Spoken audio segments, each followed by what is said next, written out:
Hey there, you're listening to You Still Going On About That with Rob Israel and Joseph K. You can find us anywhere you could download podcasts. You could also find us on Instagram, Twitter, and Facebook at YSGOAT. Thanks for listening. I'm Rob Israel. I'm Joseph K. And you still going on about that? All right, Joseph. This is an earlier episode of earlier in the week. Yeah. This is the 20th, soon to be the 21st. We forgot that Thanksgiving was this week. Exactly. Yeah. Thanksgiving is Thursday. We figured, we could have recorded it Wednesday, but it would have been released on Thanksgiving, and that would have been kind of, I don't know. We want you guys we want to get as many people to listen to this podcast. Yes, exactly. And I don't know what the people in the Czech Republic are doing on Thursday. That's a good point. Yeah. But I know what they'll be doing on Tuesday. Right. Listening to YSGOAT.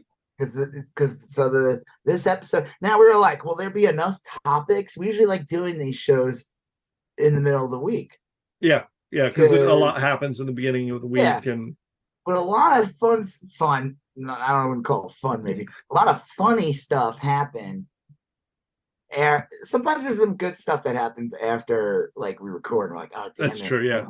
So I think the next day it was revealed George Santos was not seeking re-election. It wasn't.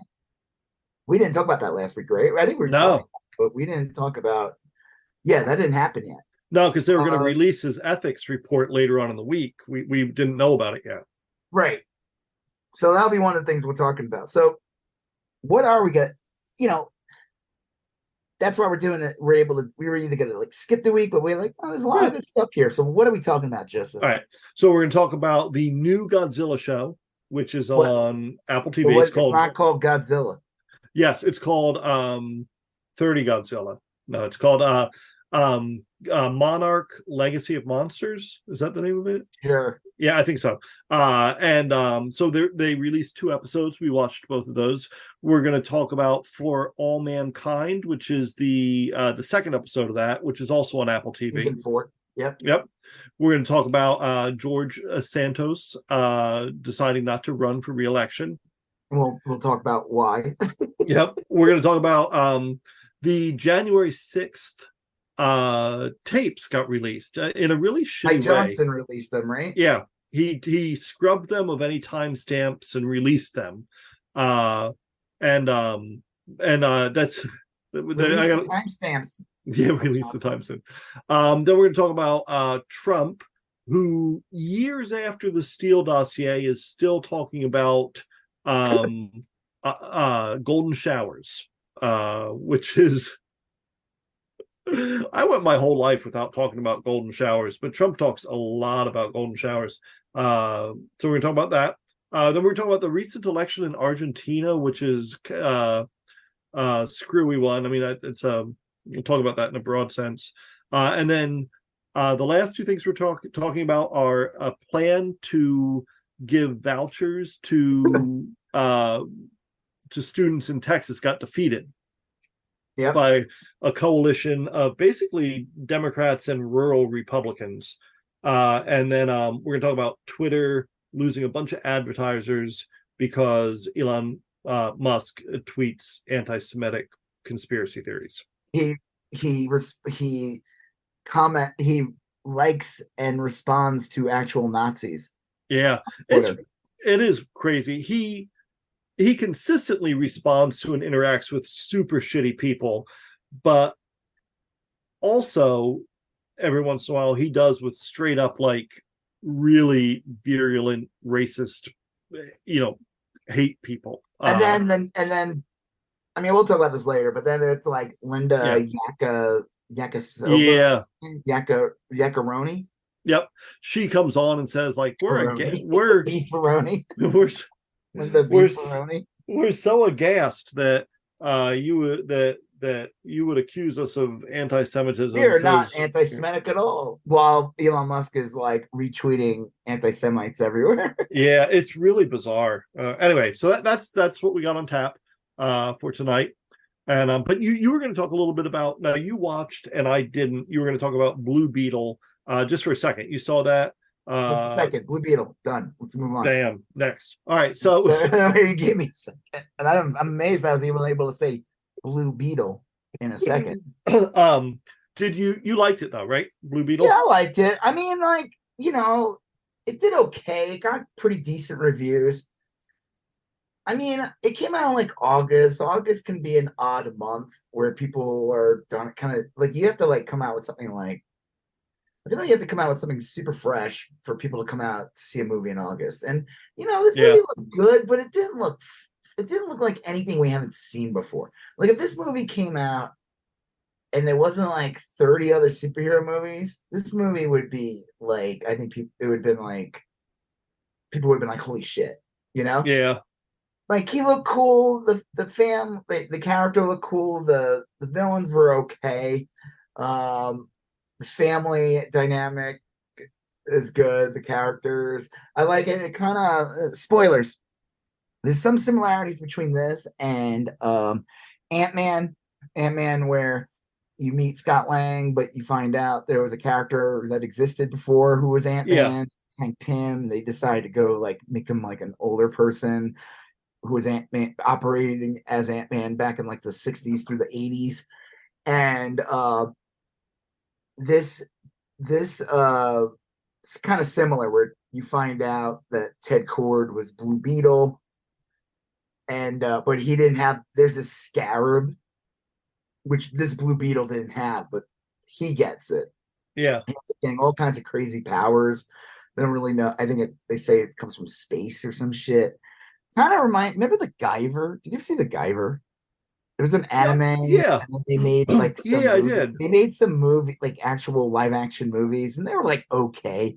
Remember Mark Hamill was in the first one. He was just like a side character. It kind of reminded me of Guyver, but the people who designed the costume, even because this version of Blue Beetle came out in like 2007 in DC Comics, and he was like a legacy character also because there was a Blue Beetle. Right. Who's Ted Kord. His character gets killed right before this big storyline called Infinite Crisis. And so during Infinite Crisis, they introduced the new Blue Beetle, and it was like very different. So you could tell like they had ideas of like trying to get a show or movie off.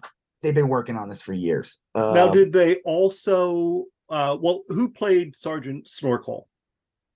Oh, that was Sergeant Snorkel was so good. He was played by Shmoo. Perfect. No, okay. So it's I saw the first 20 minutes of this show, and I liked it a lot. The movie. And I only stopped watching it because I had something else I had to do. But I thought it was really good. That's the problem. Why no one saw the movie. Well, my wife told me I had something else to do. But I thought it was really I'm watching good. Blue Beetle. Leave me alone. Go deal with it. Go put out the fire yourself. The brief part I saw, which was, like I said, the first 20 minutes or so, I think I stopped watching after he got fired and was trying to like finagle a job back by texting that woman. And it reminded me of Shazam, like the good parts of the first Shazam movie. Yeah. Did you ever see the second one? I liked it. I thought it was fine. The second one? Yeah. It was all right. It was okay. I wish they went with the worm as the villain. Yeah. Brought in more of the fun elements instead of just doing generic gods. It was okay. I think I liked it more than most because I was anticipating something really bad because I had heard terrible things about it. Oh. And I thought it was fine. I liked it. I didn't hear anything that was bad. I just heard like mediocre. Like it was like as the kids would say, mid. Yeah. I mean, I guess maybe that is what I heard, and I thought it was better than that. Yeah. And this looks good. I'll watch Blue Beetle. I would say Blue Beetle's definitely I'd give it like a B. Yeah. B plus. Cool. It's a good start. The villains are okay. There's like some interesting stuff to do with like a Latino family's perspective on things and like I mean, there's some social stuff in there, of course. I'm sure the chuds really hate that because those people are racist pieces of shits, and the I idea did of see anything that's not them is woke. What? Well, I did see on Twitter, and I've been trying not to watch a ton of stuff about it, but I did see on Twitter a lot of people were complaining that it was woke. Oh my And god, then it was so woke. one poor guy said he had just gotten, this is a real tweet, he had just gotten over Blue Beetle, being traumatized by that, when he woke up this morning and heard they were thinking about making Silver Surfer a woman. And that is bait. They're not making Silver Surfer woman. I this saw poor little that. guy. What? This guy though was so distraught. It I was mean, if really they make funny. Silver Surfer and a chick, I don't give a fucking shit. Yeah, I mean, it's like, dude, it's a metal guy on a surfboard. Some shit doesn't translate to screen very well. Right. They already did the Silver Surfer. They had him with Fantastic Four. It looked kind of cool for back.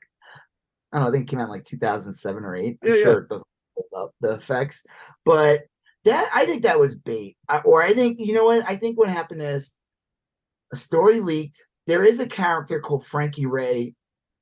Her name's Frankie Ray, and she turns into another Herald of Galactus called Nova.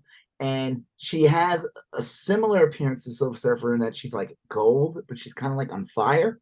Oh. And I guarantee you that information got out incorrectly and was like female Herald of Galactus. So some dumbass read that and said, "Oh my god, you're making the Silver Surfer into a female," and it's like, no, you clearly this is like what they call it, like game of telephone, where this misinformation got out, and of course the one that would drive the dumbest people on edge, man. Like they're not gonna do that. And if they, if they do, I don't know, I don't care. Yeah, that is not on my list of things to care about. I mean, I like the Silver Surfer. I have lots of collected Silver Surfer comics when I was a kid and everything. But like, I just think he's a hard character to like really make a compelling movie out of that character. Yeah, he's so alien. That'd be hysterical. I love how people that's the other thing too. Like they said, Blue Beetle was woke. The character is Hispanic. The character's been around since 2007.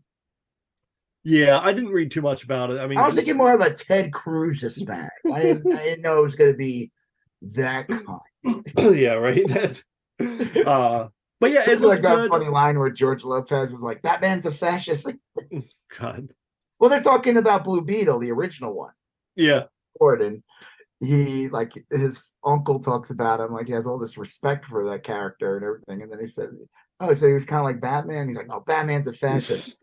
This movie, what's good about this movie is I think they already said that this guy who I forgot the guy's name, the one who played he's Miguel on Cobra Kai.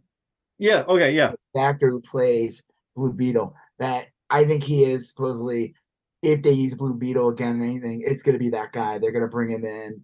Cool. Into the new DC universe. This movie is good in that it works.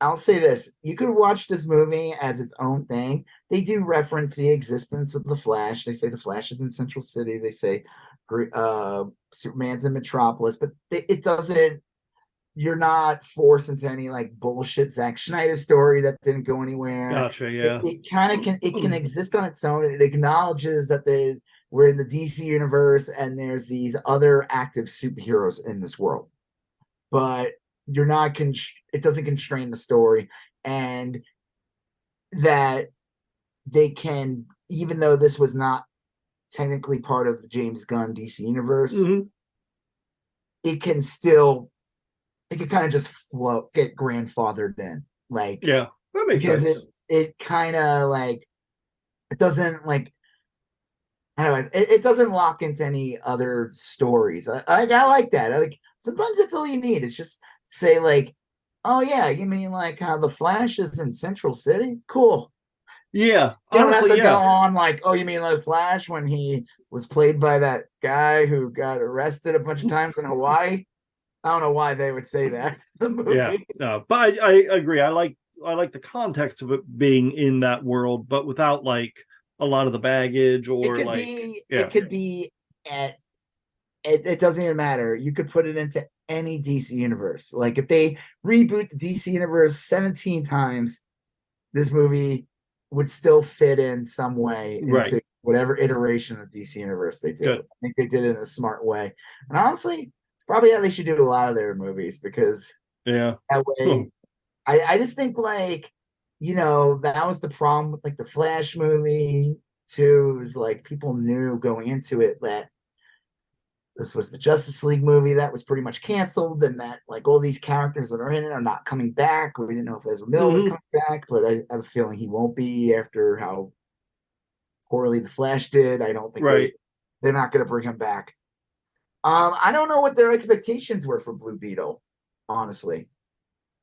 Didn't seem like much. I don't know. I mean, it wasn't a cheap movie. It looked good. Yeah.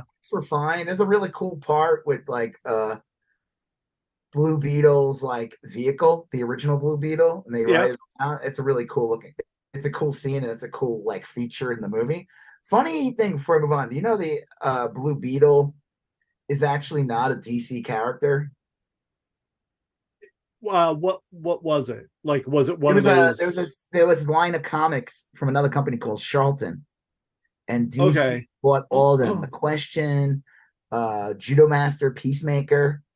Okay, I was going to say, I think I've seen other characters from this. Yeah, Blue Beetle. They were all characters from Charlton, and DC absorbed them. And I guess originally they were going to do the Watchmen story with those characters from Charlton, but they decided not to do that and incorporate them. So if you look at the Watchmen, they're all pastiches of those Charlton characters. That's what I was going to say. So the owl,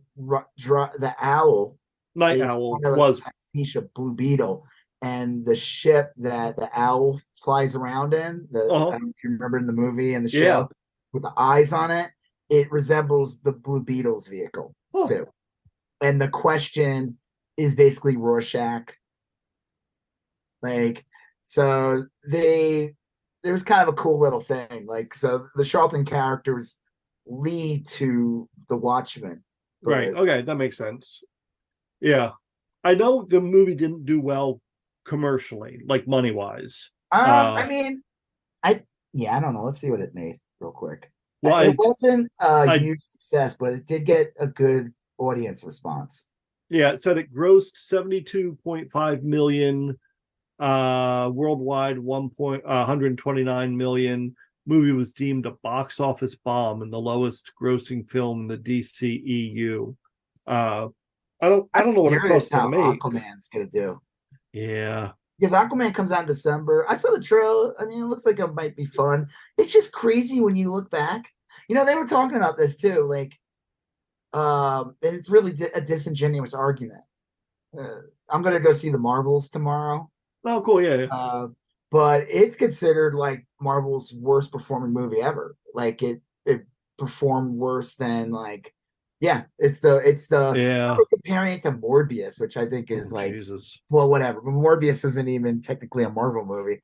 But the thing is that they'll be like, well, Aquaman made like $1 billion when it came out. Yeah, it also came out like in the end of like 2018. And pretty much every superhero movie from like 2014 to like 2013 or whatever. I take that back. All the teens of the 2000s, all superhero movies did amazing. Yeah. They all did. They all I take it back. Yeah, obviously if you look, it'd be like, no, it's not true. They all did pretty phenomenal. None of them were like outright complete failures. Right. Like, even Batman Superman, which was terrible, still pulled in almost $1 billion. Justice League, which hysterically, not the Schneider one, but the one that got from the theater, that still made like $750 million. I love that it was considered a bomb. So I think if the Marvels came out like 2 years ago, probably would have did better. I think it would have done better. I think people, I don't know. Movies have gotten way more expensive. Movies have gotten more expensive. Honestly, everything else has gotten expensive too. Yeah, like everything. Life is expensive. Like yeah, going to buy just to eat, yep. and like is expensive. And every time they jack up the prices on things, guess what? People don't have that extra money that they would have had to go to a movie. So I said, like, for years, like the worst thing that happened in our economy is the insurance industry. That something has to be done about the insurance industry, health insurance industry, because our economy is, I think, it is such a parasite on people's wallets that it like can prevent people from spending on anything like iPhones and any type of like vacations or movies and everything like that. Like you said, yeah, if you haven't gotten a raise or the raises are not big enough, and you go to the supermarket and you're spending $100 more than you did like 2 years ago, well, guess what? That $100 probably was like 2 movies. Oh yeah, no. Times you're going to go to the movies. Going to the movies is one of the easiest things to cut out of your budget. Yeah, you know, especially when like you go and they're like, it's not even an enjoyable experience half the time. You know, like you got obnoxious people in the audience. It's like, it's tough. The theaters aren't run well. A slushie is like $7. I mean, like $7? That's cheap. It's like 10. It's crazy. Well, all right. Well, 7, I'd be like, they're giving it away. They're giving this away. I'll take my good sir. So I say, yeah, it's on Max. If you have Max, it's on Max right now, Blue Beetle. Definitely check it out. It's a fun movie. I enjoyed it. I hope that they keep him if they do anything. Yeah. Will they make a Blue Beetle 2? I don't know. I don't know if we need a Blue Beetle 2 anyway, but I wouldn't mind like if there was a superhero team movie that he was a member on the team. I think that'd be really cool. I think that's the way to go with a lot of these, is that some of them don't need to carry a movie. You know, they work great with teams. So anyway, yeah, I'm gonna check out the movie. I'll bet you I like it just fine. Cool. That's great. All right, Justin, what do you want to talk about next? Well, we both watched the Monarch Legacy of Monsters, which is it's a sequel kind of to Kong Skull Island, right? It's part of Kong Skull Island is part of the first Godzilla movie that came out in 2014. Yep. And then it led to Godzilla. Then Kong Skull Island came out. In the end of Kong Skull Island, they revealed the connection to Godzilla. They were like, they showed this, like, there was like a cutscene in the end where the Monarch's showing. It's funny. It was Brie Larson and what's his face who plays Loki. They were like the main stars. Oh, Tom Hiddleston, yeah. And it was a weird. I'll get into that in a second. It was a weird cutscene because it was like, this isn't gonna go anywhere. So who cares? Like, right. So it's revealed that it's connected. And then King of the Monsters came out, Godzilla. And then they announced that, I think, pretty sure King of the Monsters came out after Kong Skull Island. And Godzilla versus King Kong came out. I thought that was pretty good. I enjoyed it. There's a second one coming out next year, I think. I think I have heard that. Yeah. So this is kind of like it weaves the web, like Madam Web. It weaves a web between the movies. So like in the beginning, they show John Goodman's his character from Kong Skull Island. I'm assuming that was new footage. That was not in the movie. I'm curious though, like, was it a cut scene from the movie, or did they actually get John Goodman to show up and film? Like, I don't know. It was cool, but because in the end of Kong Skull Island, it's like Brie Larson's character and Tom Hiddleston's character get taken to underground room and they're shown the stuff. And I was like, all right, this is cool, but like, where's the story going? Because it took place in 1973. Right. they're not going to have Brie Larson and Tom Hiddleston show up in the modern day because they would be like, old. Right. They'd be much older. They'd be like in their 70s or late 60s.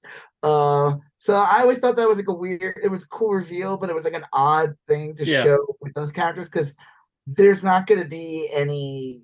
I mean, I don't know if unless they made a direct sequel to Kong Skull Island, which they didn't. Kong versus Godzilla was basically the sequel to Kong Skull Island. Yeah, it was kind of cool because in Kong Skull Island, he's like 100 feet tall, but he was like supposedly he was like a little kid, like Kong, like he was considered like an adolescent, yeah. And in the new one, Kong versus he's like 300 feet tall or something. Yeah, that'll be good. I remember, God, what? No, that'll be good. I liked all those movies, but I didn't love them. Like I don't know why I didn't love them because it's the kind of movie I generally like. I just thought they were solid. They didn't strike me as like I need a lot more. Okay, there's some dumb scenes in all of them. There's like some, there's like what's her face from Stranger Things was in 11. Oh yeah, right. Yep. She was in Godzilla, King of the Monsters, and she was in Godzilla Kong, and her character is just like whatever. Right. It's like. They said what's funny about this show, I've seen a lot of people's response. They said, usually when you watch these movies, the people are always the weakest link in these movies. You just want to watch the monsters. And that's it. But in this series, they finally made it that the humans are compelling. And we haven't really had like a ton of we had some monsters here and there, but nothing too crazy. Like the ending in the second episode, spoilers. Yeah. Was pretty cool. Oh yeah, the bat type of dragon or whatever. Yeah, that was pretty cool. Like with the ship that was in the middle of the I don't even know where were they, but there was like a ship they going to get tossed in there or something. Like, well, in one of them they were in like Kazakhstan or whatever. I forget it. This one's a little weird because it was crazy when Borat showed up. It jumps back and forth in time, so you see footage that was clearly like right after World War II, and then you see footage that is supposed to take place right after Godzilla struck San Francisco, and then you're supposed to see footage that took place a few years after that time. Like there's the main girl in the present day. She was in San Francisco when Godzilla attacked in the 2014 movie. Yes. She has like severe PTSD from it. There's a lot of when you watch the two episodes, you realize like everything's connected. So like Kurt Russell plays the older Wyatt Russell is Kurt Russell's son in real life. Yes. He plays the younger version of this character who's I guess gets taken into Monarch, and then you don't see Kurt Russell's version until the end, like kind of towards the end of the second episode. Right. When he's kind of like a prisoner or something. I don't know. He like cuts off with the band. I thought that was kind of funny. Yeah. But everything's like connected because like the main girls, you find out her dad is the son of the doctor that Kurt Wyatt Russell's character is friends with or works with in the 50s.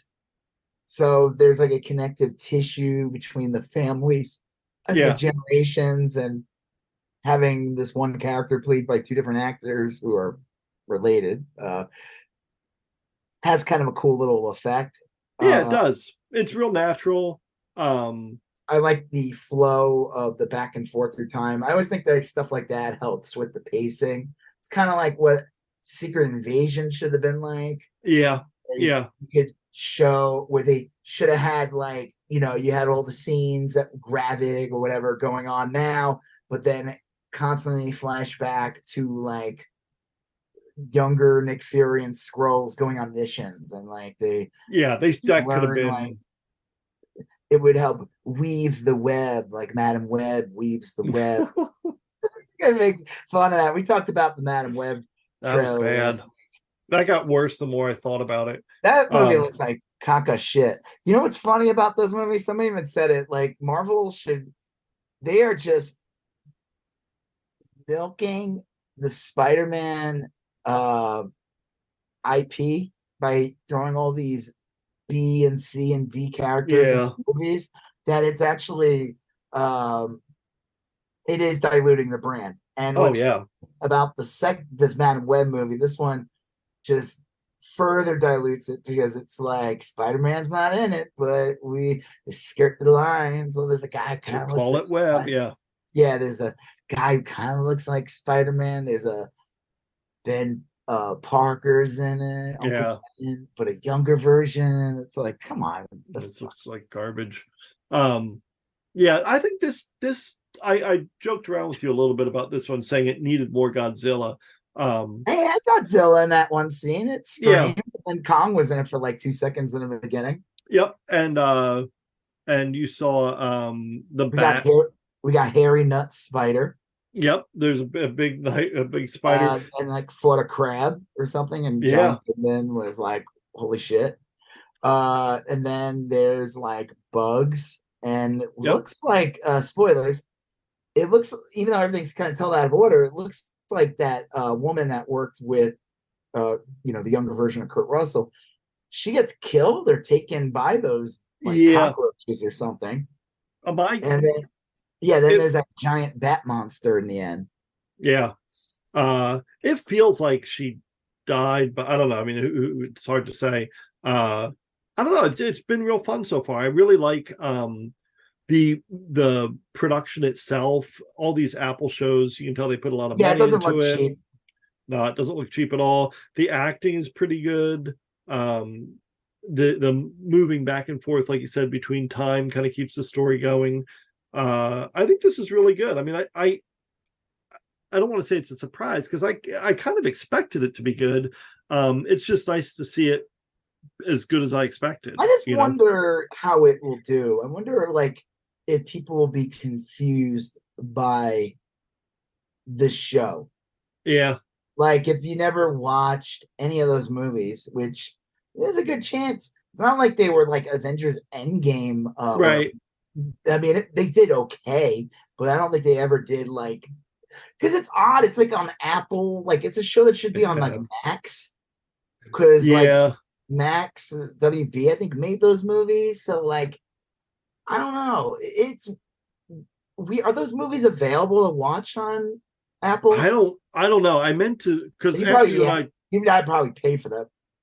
Well, after you and I talked about Kong Skull Island, I meant to look it up to see if I could watch it again. And I honestly, I didn't check to see if I could watch it again. But I don't know. It's good. I think it'll do fine. I think that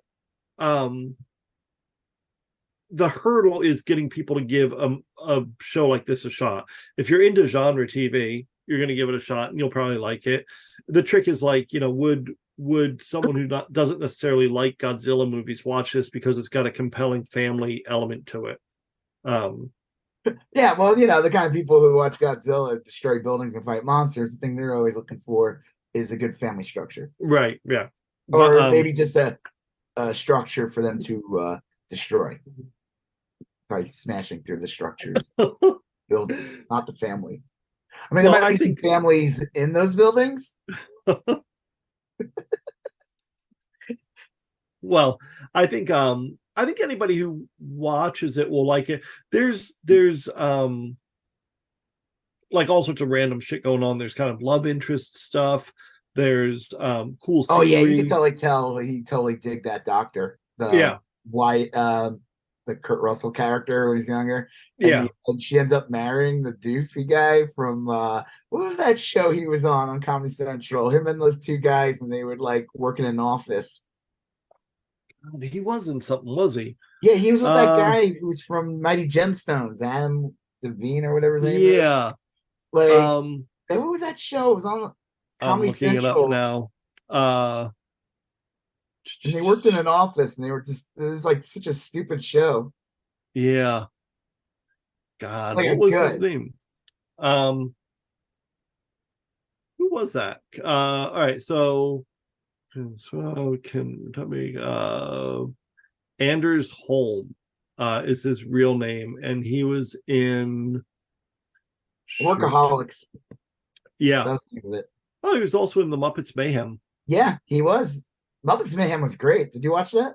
Yeah, he was in Inventing Anna too, which I liked a lot. I don't remember him in Inventing Anna. He was in 9 episodes. I was he like her boyfriend or something? I really don't remember. I don't know. I don't either. Inventing Anna, the one with the girl who was pretending to be rich. Yeah. He was from Ozark, and she was doing a Borat voice the entire time. Yeah, he was a main. Yeah, not a bad. No, she wasn't doing a Borat voice. She was doing the Tommy Wiseau's voice the entire time. Right. Why are you doing? Give me the money. I'll give you the money. I give you the card. I'm calling. I'm making a phone call. Why are you so stupid? I don't remember him on that show. I don't either, but he was a main character. He was in 9 episodes. He was in every episode. Oh, yeah. He was in every episode. That's funny. I feel like I need to just put it on for a minute to be like jog my memory. I mean, it was like that show was on a while ago, but yeah. Well, anyway, this show is really good. I'm looking forward to the next few episodes for sure. You want to know how I know the show is clearly made in Canada? Though? How? Because most shows are usually made in Canada. That's one thing. True. But there's an actor who shows up. He shows up in Peacemaker. Peacemaker was also made in Canada. Produced in Canada.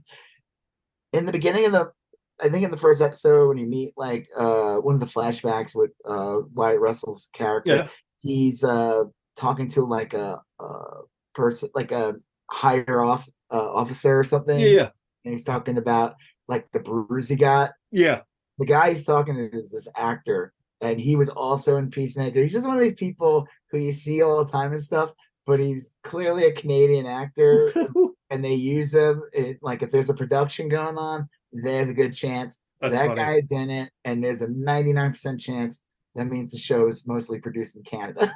Nice. There's one actor. He shows up. He's like really skinny. He's kind of distinct looking. You remember that scene? Yeah, I remember that scene really well. He played like one of the cops in Peacemaker, and he also got he got butterflied earlier in oh yeah, I remember this guy. Yeah, this guy was like on a sci-fi show that I remember, and had tons of different Canadian actors that I would see show up in different shows all the time. It's always so funny how it's like British shows too. You always see like the same like 10 actors. Yeah, it's true. I think anytime there's like a show and it's produced in Canada, that's usually, you don't even have to, if any of those actors show up, you don't even have to look where it was filmed. You know where it was filmed. Yeah. I think these people are not allowed to leave the country, I guess. Well, I think in Canada, like the state subsidizes a lot, and so like they have requirements that you cast a certain number of Canadian actors and whatnot. You know what I watched the other day was it was really late at night and I couldn't go to sleep, and so I'm flipping around. I watched the first episode of Lex. Do you remember that show, Lex? Lexx? Oh yeah, that was Canadian. That was Canadian. Like kind of softcore porn a little bit. It was really bizarre. I watched it on Sci-Fi, but I feel like on Sci-Fi it was edited a bit. Yeah, I remembered it as being like softcore porn, but the first episode was not at all. It was like real serious, kind of like it was good. That was a good show. It was not, but it was limited by its special effects capabilities at the time. But it was really good and complicated. Anyway, as I'm watching it, I was reading about it, and apparently the first season was actually just 4 movies that they split up into I think I remember that. Yeah, because they got a new woman to play the main girl, and like when they actually got filmed more like a series. And then the first season was like a drama, and then the second season they turned into like a sex comedy. It got a little more goofier, especially when they got the new woman to play the main character. She was definitely more like they definitely raised the comedy element up more. Yeah, but it was just such a weird show. It still show. had like a satirical edge to it. First season, but I do remember, and I like the whole like story, like the guy who was like he was dead, and she was like she was obsessed with him. He wanted like nothing to do with her, and then like the guy who's like the janitor or whatever, who ends up becoming the captain of the ship. Of course, he's obsessed with her. Or no, yeah, I think he liked her or whatever. But she didn't give a shit. And then there was that robot head that was like deeply obsessed with her. Like, Yeah. I forget most of it, but I watched the first episode or the first whatever, And anyway, that was the reason I brought it up, is that was also a Canadian show, and it was like it just felt Canadian. It was it like was weird. They all went to Tim Hortons, even though it was in States. talked They about kept on hockey talking incessantly. about what? Talked about hockey incessantly. Bob and Dave showed up. I thought that was weird. They had a dog named Hosehead. Yeah. It was Rick. I thought it was weird when the cast from SCTV showed up. yes. No, yeah, that was on, like, that would be aired around, at least on Sci-Fi, around the same time Farscape was on. So I remember I watched that. Yep. And to me, Lex was always like just kind of like stupid Farscape. Yeah. Farscape was good. Farscape had better effects, if I remember right. I had the Henson team and everything. Yeah. I don't know if the budget was. I'm sure the budget had to be bigger. I don't know. But Lex was like real fucked up. It does not age well. That show, Farscape, was clearly filmed like in New Zealand or something. Yeah. Because there was a lot of those accents floating around. Yep. Australia, New Zealand. Yeah. There are a few like that.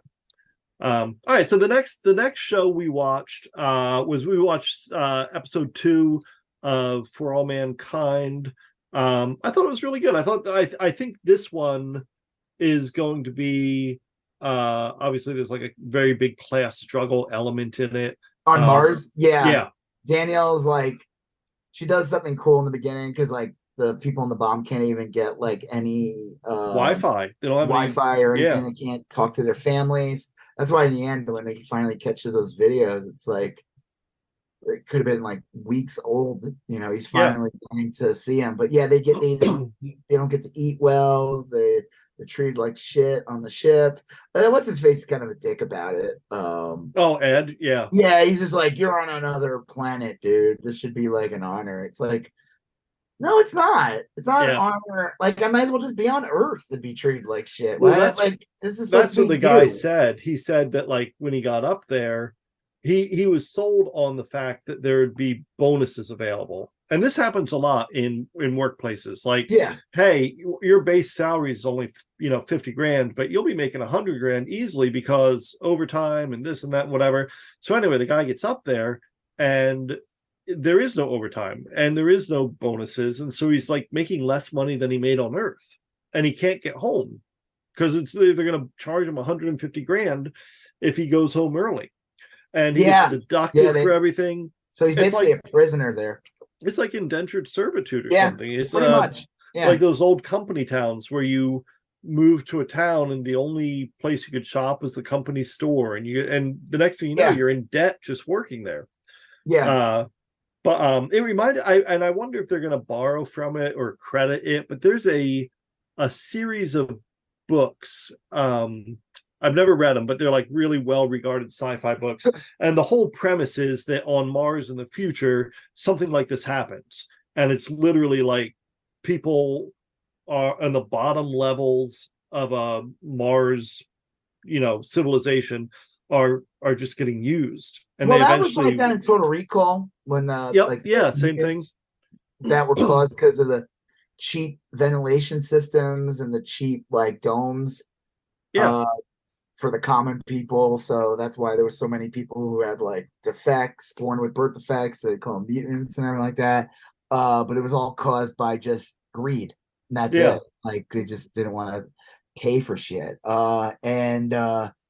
It's kind of funny. A lot of people were making, obviously, we're going to talk about this fucking shithead later, but Elon Musk with the whole Mars thing, everyone, or even there's any of these guys like Jeff Bezos or anything like that, when they talk about space and everything, it's like they just want to do this in Mars. They want to have they want to go somewhere where there's no regulations and they can just have like slave lines, on Mars or whatever, and wreak as much profit as possible. But we'll see. I still think it's too early to tell where the show's going. I'm trying to think what else. Danielle coming to there. I feel like something's gonna happen where they're gonna tell her you're not allowed to do this shit or something. Like someone's gonna step up. Like she's trying to like make it at least this living situation like a little bit better. Like the fact that like the internet worked better. Well, and they make it clear that the North Koreans are still, even though they're on board, they're distrustful of the other nations. Oh yeah, it's weird. They have like their own like area, and you can't go near it. And like that guy who was, on Mars for years or by himself. Months by himself, and he's back, but he can't talk to them, and it's like super odd. Yeah. Yep. And then you see, you already see, kind of like we predicted, all that stuff happening in Russia, where it's clear that there's some new political movement in Russia about to take over. We saw that like riot, or not riot in the end, but the cops like beating the shit out of people. Yeah. And she got hurt too, Margot. Yeah, like you said it's clearly like a Putin type character is coming in, because I mean, it makes sense in a way too. It's like, wait, why are we like making relations with America? We're the ones who landed on Mars first. Why are we, like it's like a, a Russia first type character coming in. What else was there? I mean, I'm trying. Yeah, the story with the guy, the everyday guy who's on Mars. I like that. There's like an underground bar that he goes to. Yeah, that's kind of cool. Well, it's funny because that's he's totally gonna get along with that woman. You know it. Yeah. But that's stuff it. You know it. You can see it. You knew it the minute she walked in the room. Yeah. The shit writes itself.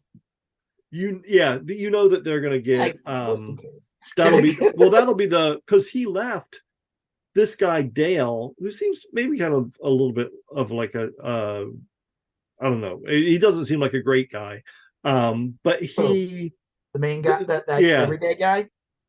Yeah, he just seemed like a little shifty or whatever. Made some bad decisions. And didn't he spend like a ton of their money on like Amway products or something? He just seems like he used to be like on a rig or whatever, and that went out of business. I think that's like NASA or something. Yeah, the pulse engines or the plasma engines or whatever. So yeah, I think he did some Ralph Crandom schemes that well, he left Earth.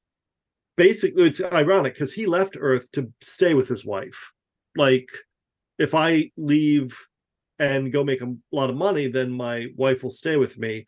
And it worked because she suddenly got all into him when he was going to go make some money.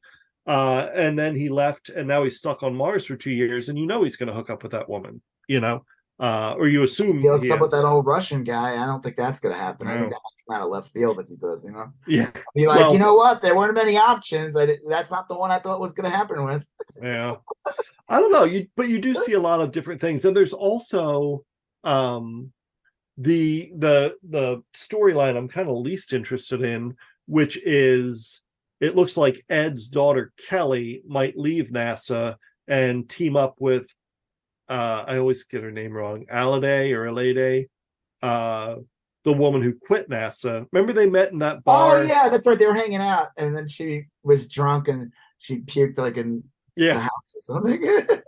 Well, it looks like they're going to leave NASA altogether. Not Adelaide, the other one.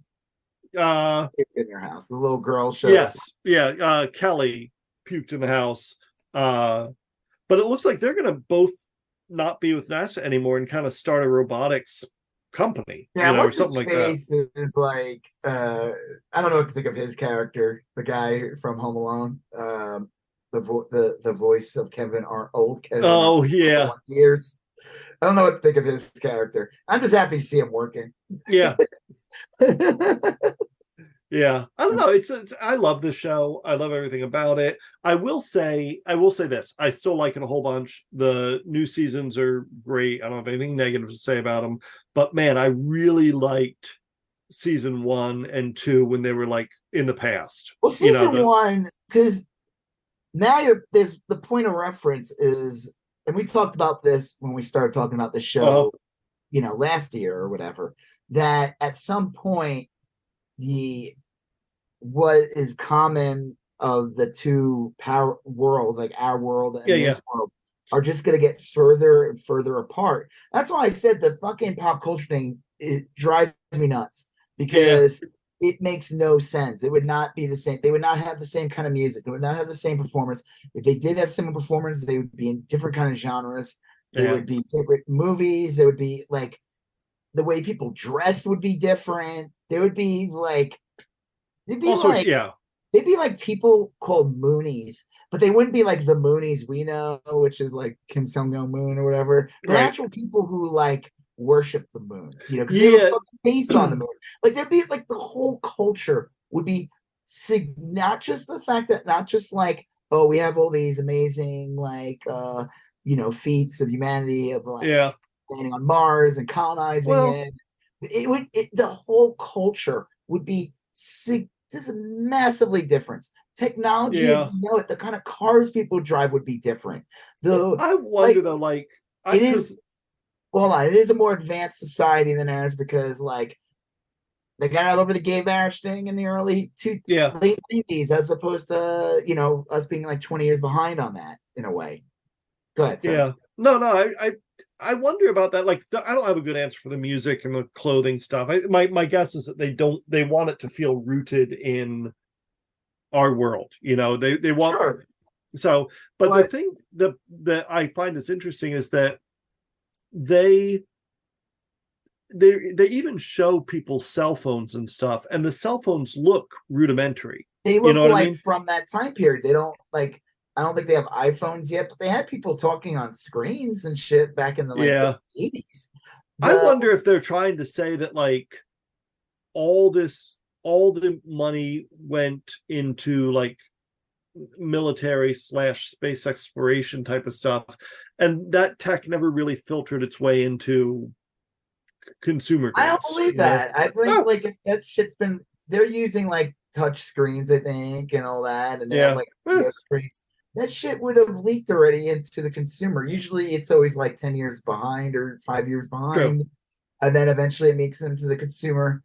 But like, I just think it's a show. They're doing a lot already to begin with. I'm nitpicking. I'm saying that first season was really good because every episode you would just see the correlations and the parallel and how we just keep getting further and further. Little further, to Nixon never became president.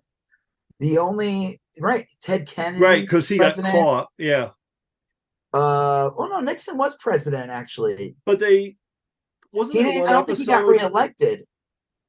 Nixon, that was the thing. He didn't get reelected in 1972. And then I remember them talking about the Watergate. And then Reagan became president in 1976. And then it kind of just.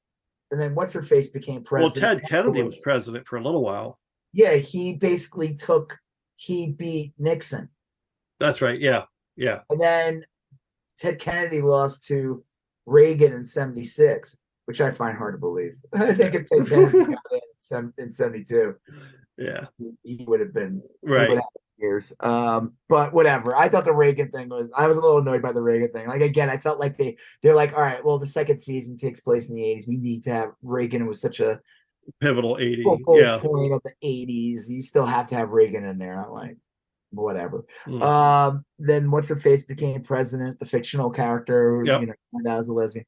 And then so it is further now away. Like I said, we watched that first season and we see all those big historical touchstones just morph.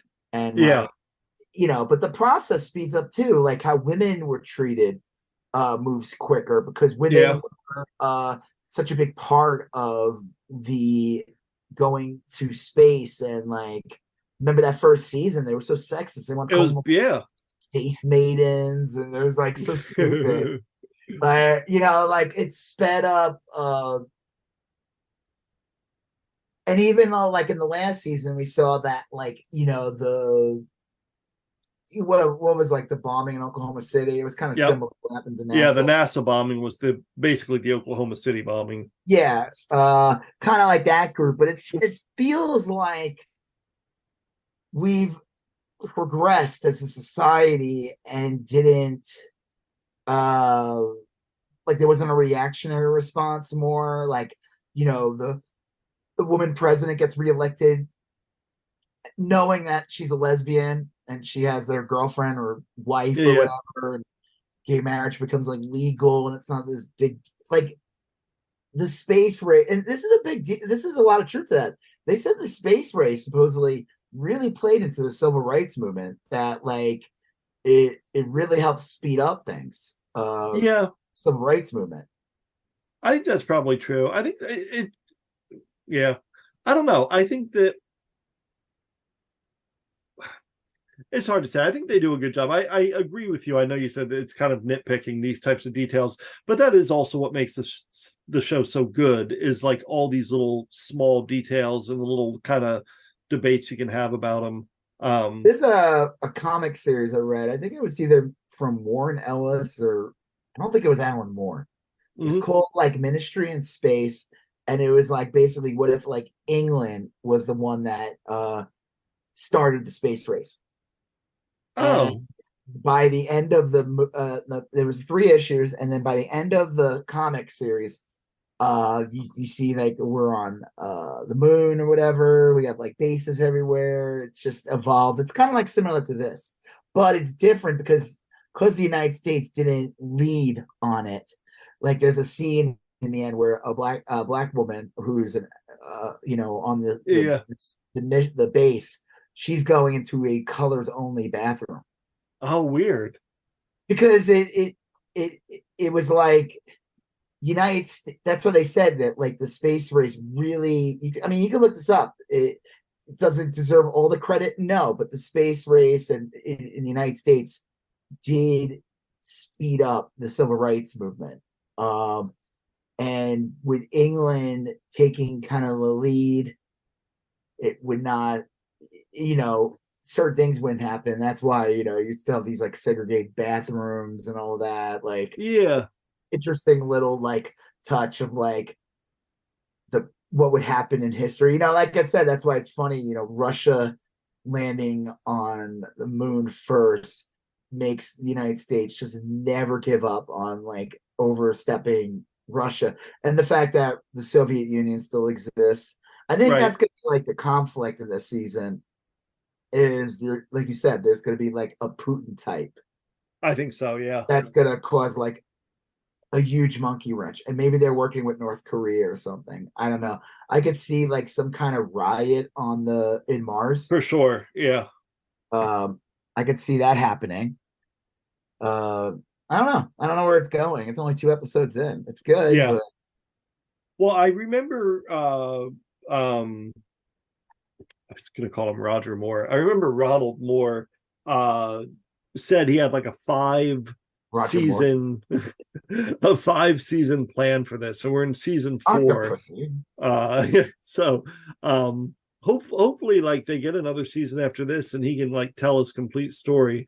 But yeah, so far so I mean, good. at this point, I would imagine they will get that 5th season, even if it's like a shorter season or Yeah. whatever, just to like finish out the show, and then you have this like solid show that like maybe people for years will just discover as they go on Apple, and like it's like, what Yeah. is this, and watch it. And I could see this show in like 10 years being way more popular. Just Yeah. story's complete and it's on streaming. Maybe Apple will like license it out. It'll go on Netflix. Once it goes on Netflix, it's done. Yeah. It'll like quadruple its like viewership.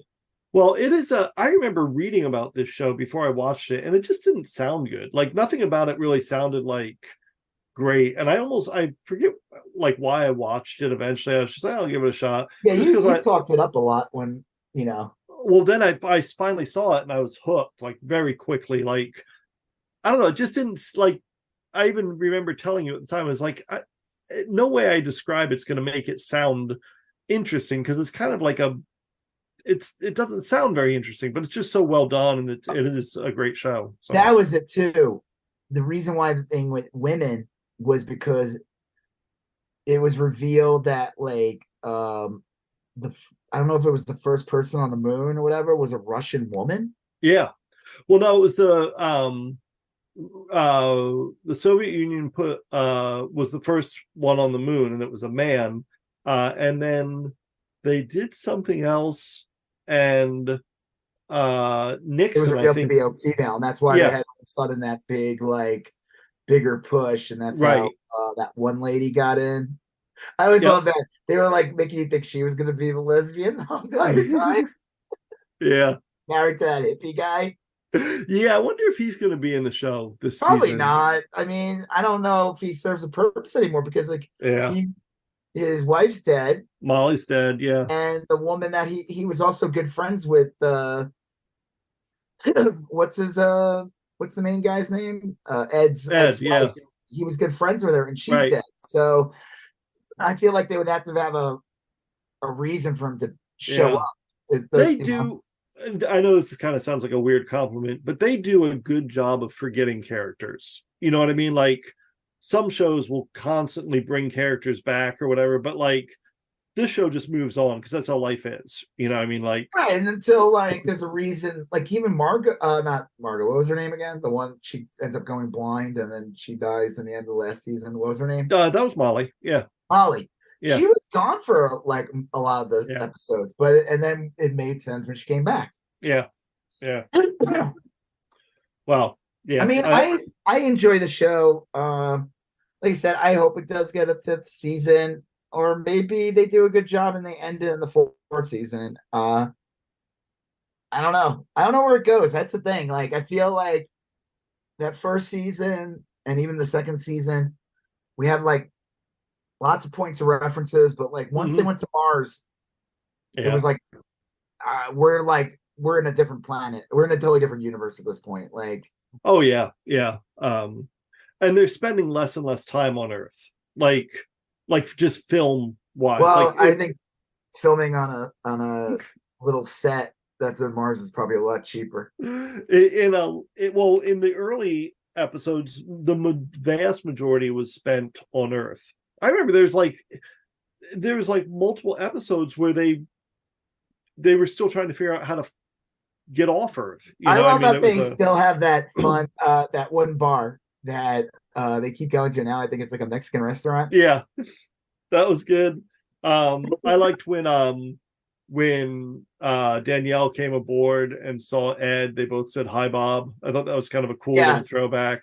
Yeah, that was the first because they watched like the same episodes of Bob Newhart. Yeah, they had six episodes of Bob Newhart on VHS, and they'd reenact it. Yeah, that's when Gordo was going crazy. Remember, he was like literally going crazy. Got Space Madness, like Ren Howard from Ren and Stimpy. Yeah, Space Madness, and then that was that whole thing where like Danielle like helped him save Faye, so he would she broke her arm. Right. Well, yeah, and it made him not look so weak. Yeah, that was a good one.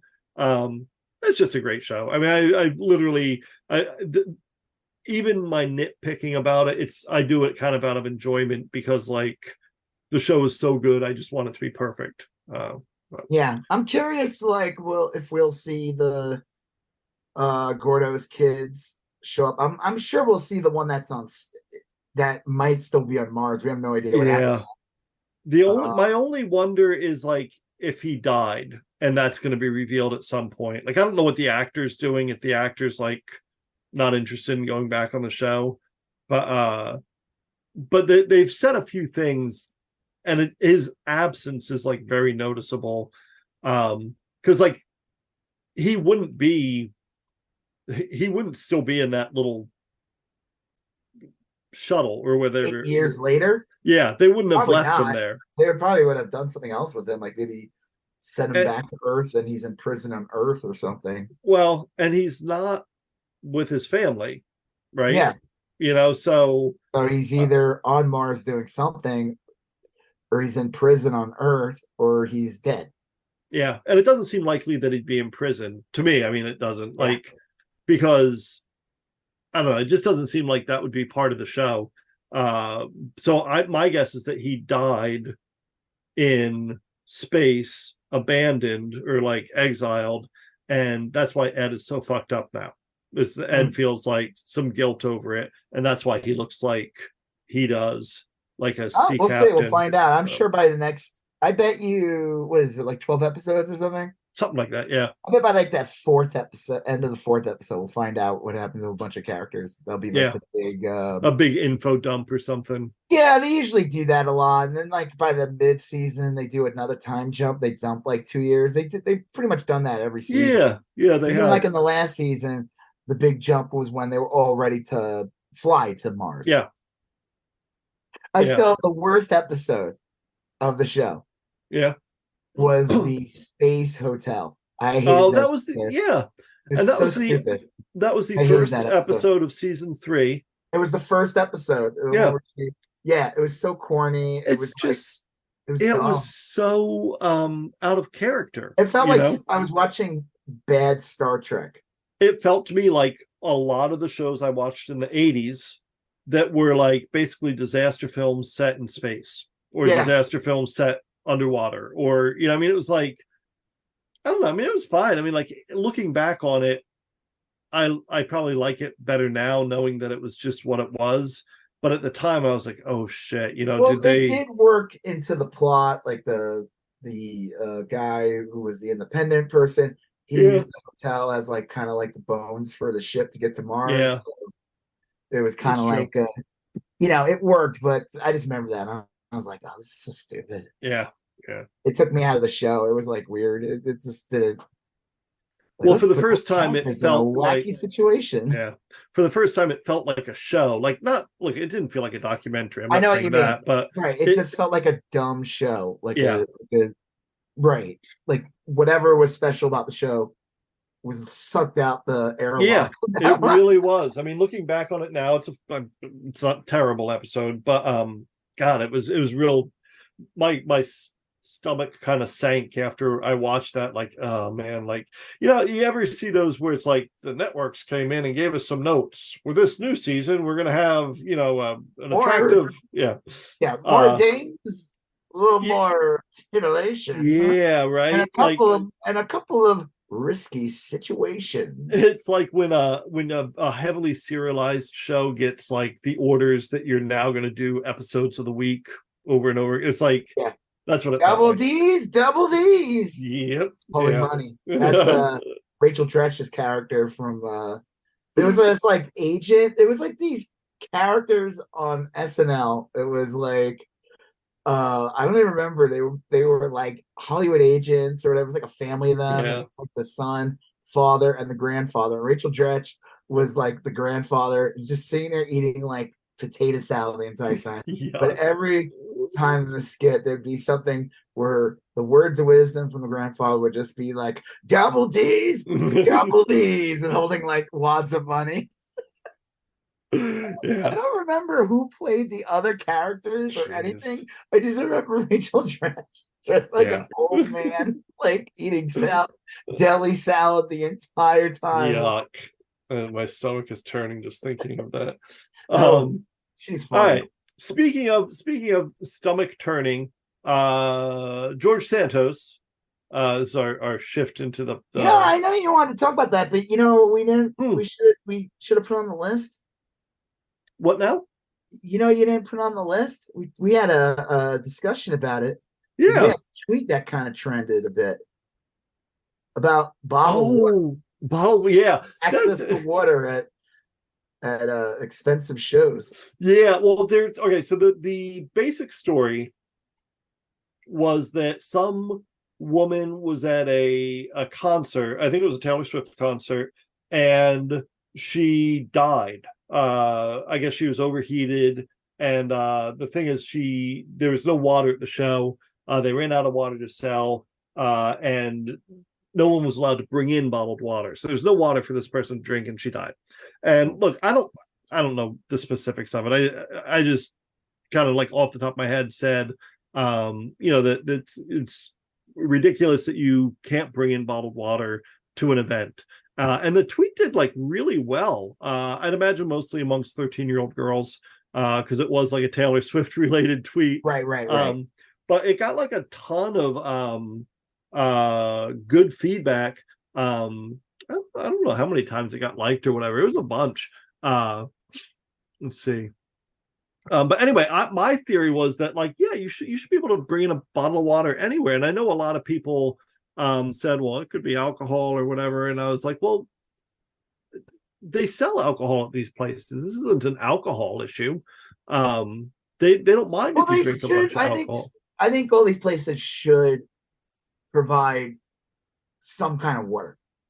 Like, there was like one club by us that they had like those like kind of water cooler things with the little buttons. Like, and they would have them throughout the club, so there was water. I mean, they would run out pretty quick, but at least they would like provide, like, you know, with a cup, and not like dead, you know, dying of thirst. It is ridiculous. I'm not shocked by. I mean, the price is one thing, but this shit's always been expensive. And when you were talking about it, I was like, have you ever been to a show before? Yeah, I've been to a bunch of concerts. Charge a grip for bottled water. You know what I mean? Like, I'm not for bottled water is like $6.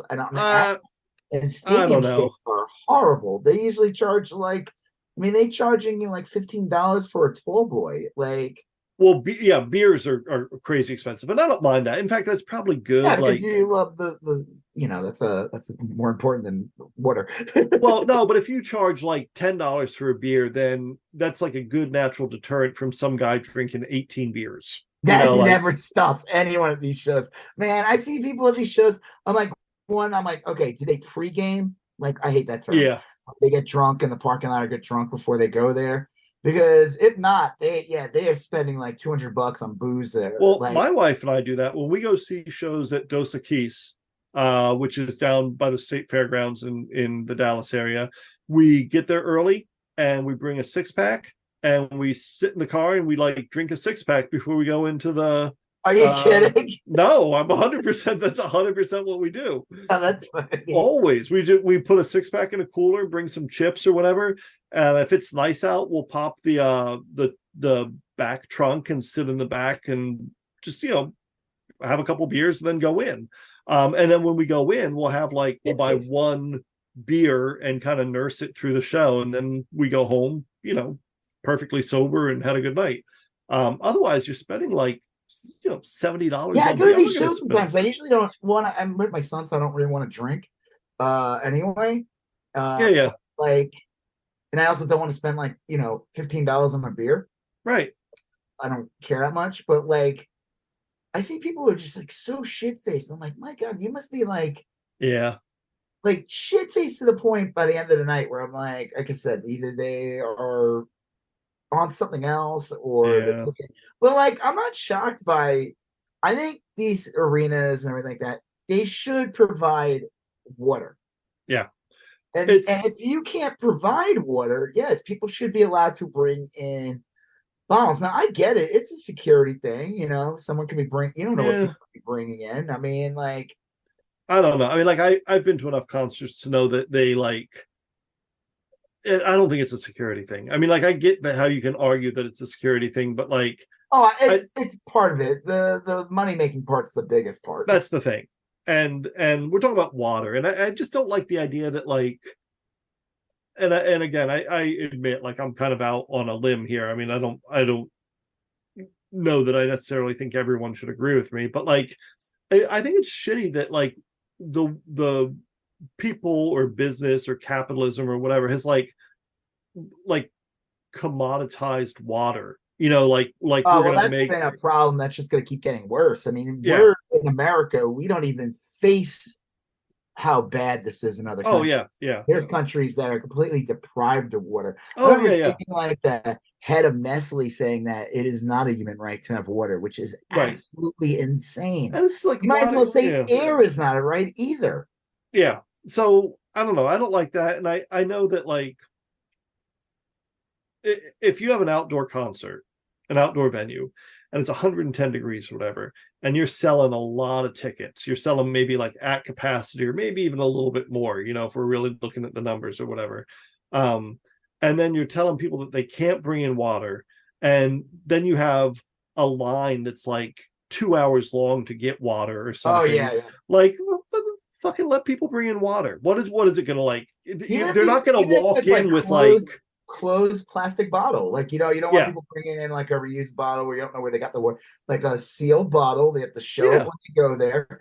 And I don't know, whatever. But the point is, you got to think about this. They're especially like, let's say like Taylor Swift, as an example. They're like, okay, you're already in here. You paid probably $1,000 on average to go to the show. And that's not even including the service fees that they charge on top of the ticket. So let's just add the $300 on there. Yeah, probably, fees. And like anytime we buy tickets to go to a show, it's the three of us. If it's the three of us going, it's like we're buying a fourth one for my son's like imaginary sibling. Because that's how much the fees are. They come out to almost the same price as a fourth ticket. It's crazy. So they already got you on that. So they're probably thinking like, we got you in here. You clearly have the money to buy. You clearly have no judgment skills, and you wasted $1,000 to go see fucking Taylor Swift of all people. I'm sorry, she had that good. That's stupid. She's fine. I like Taylor Swift. I mean, $1,000 ticket good. No one's that. I'm sorry. Well, that's the thing, is that like, I don't know. My whole mindset changed after I saw The Cure put on a big show, limit ticket prices to $25, limit their merch prices to like $25, and they still made a ton of money. And I know not every band's too. You go to these shows, man. Even like the smallest shows, like I went to see Def Clock of all bands, the one that's the freaking the Adult Swim cartoon. The Apocalypse. They tour. We saw Def Clock, and they were charging like almost $50 for a T-shirt. I was like, come on now, like the Cure, the T-shirts are $25. 50. Yeah, get the fuck out of here. And then you see like the people selling the shirts are trying to like, they got like the tip thing on the credit card. I'm like, fuck that. I mean, kidding? Yeah, I'm gonna hit that 15% button by accident. Like now I'm paying $65 for a fucking shirt. I mean, like, dude, the whole thing is a money grab. They're like, got you. You're already in the venue. You spent $300. You spent $1,000. Spent $50. Doesn't even matter. You have no problem doing that. You ain't gonna have no problem spending $10 on a bottle of water. Well, and you're probably not gonna drink water. You're probably buying a $16 12 Bud Light. Yeah, I mean, I guarantee you most people are doing. They're not buying water. I still stand by my original statement, is that it's bullshit that you can't bring in water. Yeah, but there's also now you got a bunch of people bringing in objects. People are nuts, dude. I went to a show one time and someone threw a fucking beer bottle at the singer's head. I was like, really, in the front? Yeah. This was not like a small show. I mean, it wasn't like a big show or big venue. But after that happened, they changed. All of a sudden, like that next couple of weeks in New York City, they didn't give bottles out to anybody. It was all plastic cups after that. Well, I think any security concern you're going to have also in the venue. It's not a security concern, I don't think. I mean, I agree. It's like a security. You bring in, let's say you're at a stadium and people bring in like, there's like 5 people come in. That's 5 bottles, and now trash is beyond capacity. Like there's a lot of factors. It's bullshit. They should provide water. They should provide. There should be drinking fountains. Every location, like every 100 feet, should have a drinking fountain in these stadiums. I mean, dude, when we went to Vegas recently, I felt like that was like the one thing where I was like, oh my God, the hardest thing to get here is fucking water. Yeah. You want to talk about like none of these hotels like provided water. It's like you had to like go to the thing and pay like $8 for a big bottle, like a 24-ounce bottle of water or whatever bullshit. Yeah. It's a ripoff, dude. We live in the United States of scam. It's a scam, dude. If you have no problem spending $1,000 on seeing Taylor fucking Swift, you got $10 sitting there waiting to spend on a bottle of water. That's how they look at it. I went to a football game once when I lived in Florida. Oh, that's a money suck too. This was a long time ago. This was like in the early 90s, mid 90s. And it was Florida State University at Miami. It was in Miami, Florida. And it was this old, I think it was like Joe Robbie Stadium or something, this old, like decrepit stadium built in like the 60s or whatever. And they ran out of water in the third quarter of a 4-quarter game, and it was like 100 and some degrees. Ugh. And at the end of, and everyone was like drunk as hell.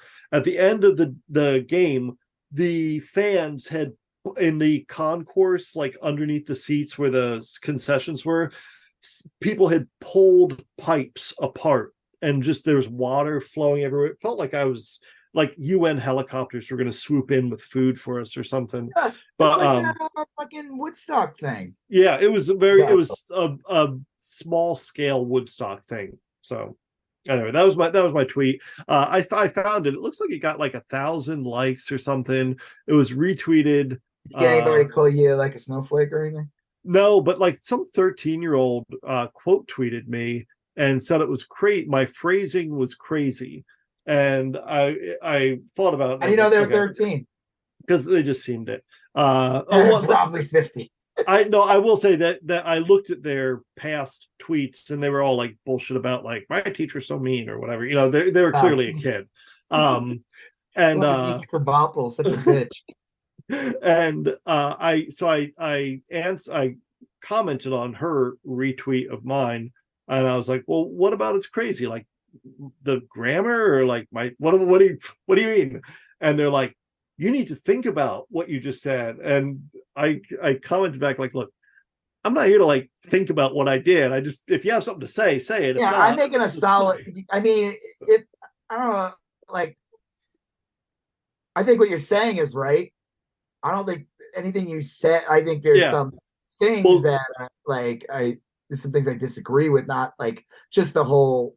Not because I agree with the arena's charging. No, I mean it's more like this isn't a there's bigger problems in the world. There's like where people are actual countries and towns or whatever that are starved out of water. Towns in America that are starved out of water. Flint, that place in Jackson. The Swifties is now. I don't think anyone should die going to a show. Well, their big complaint, this kid's complaint, was that I called it the R.I.P. Anna thing, which didn't give enough gravitas to the person who died. And I was just like, okay, obviously that's a fair point. And I just left it at that, and then they never responded. But I looked at their timeline, and their timeline was just filled with bullshit takes on everything. Like you're like Jay and Silent Bob. You ever see Jay and Silent Bob Strike Back? Yeah. Moviepoopshoot.com. Yeah, there was Anna Cool News basically, and they they see people making like fun of them or something. Yeah. In the end of the movie, Jay and Silent Bob show up at like kids' houses and I remember message boards and just beat the shit out of them. It's like really funny.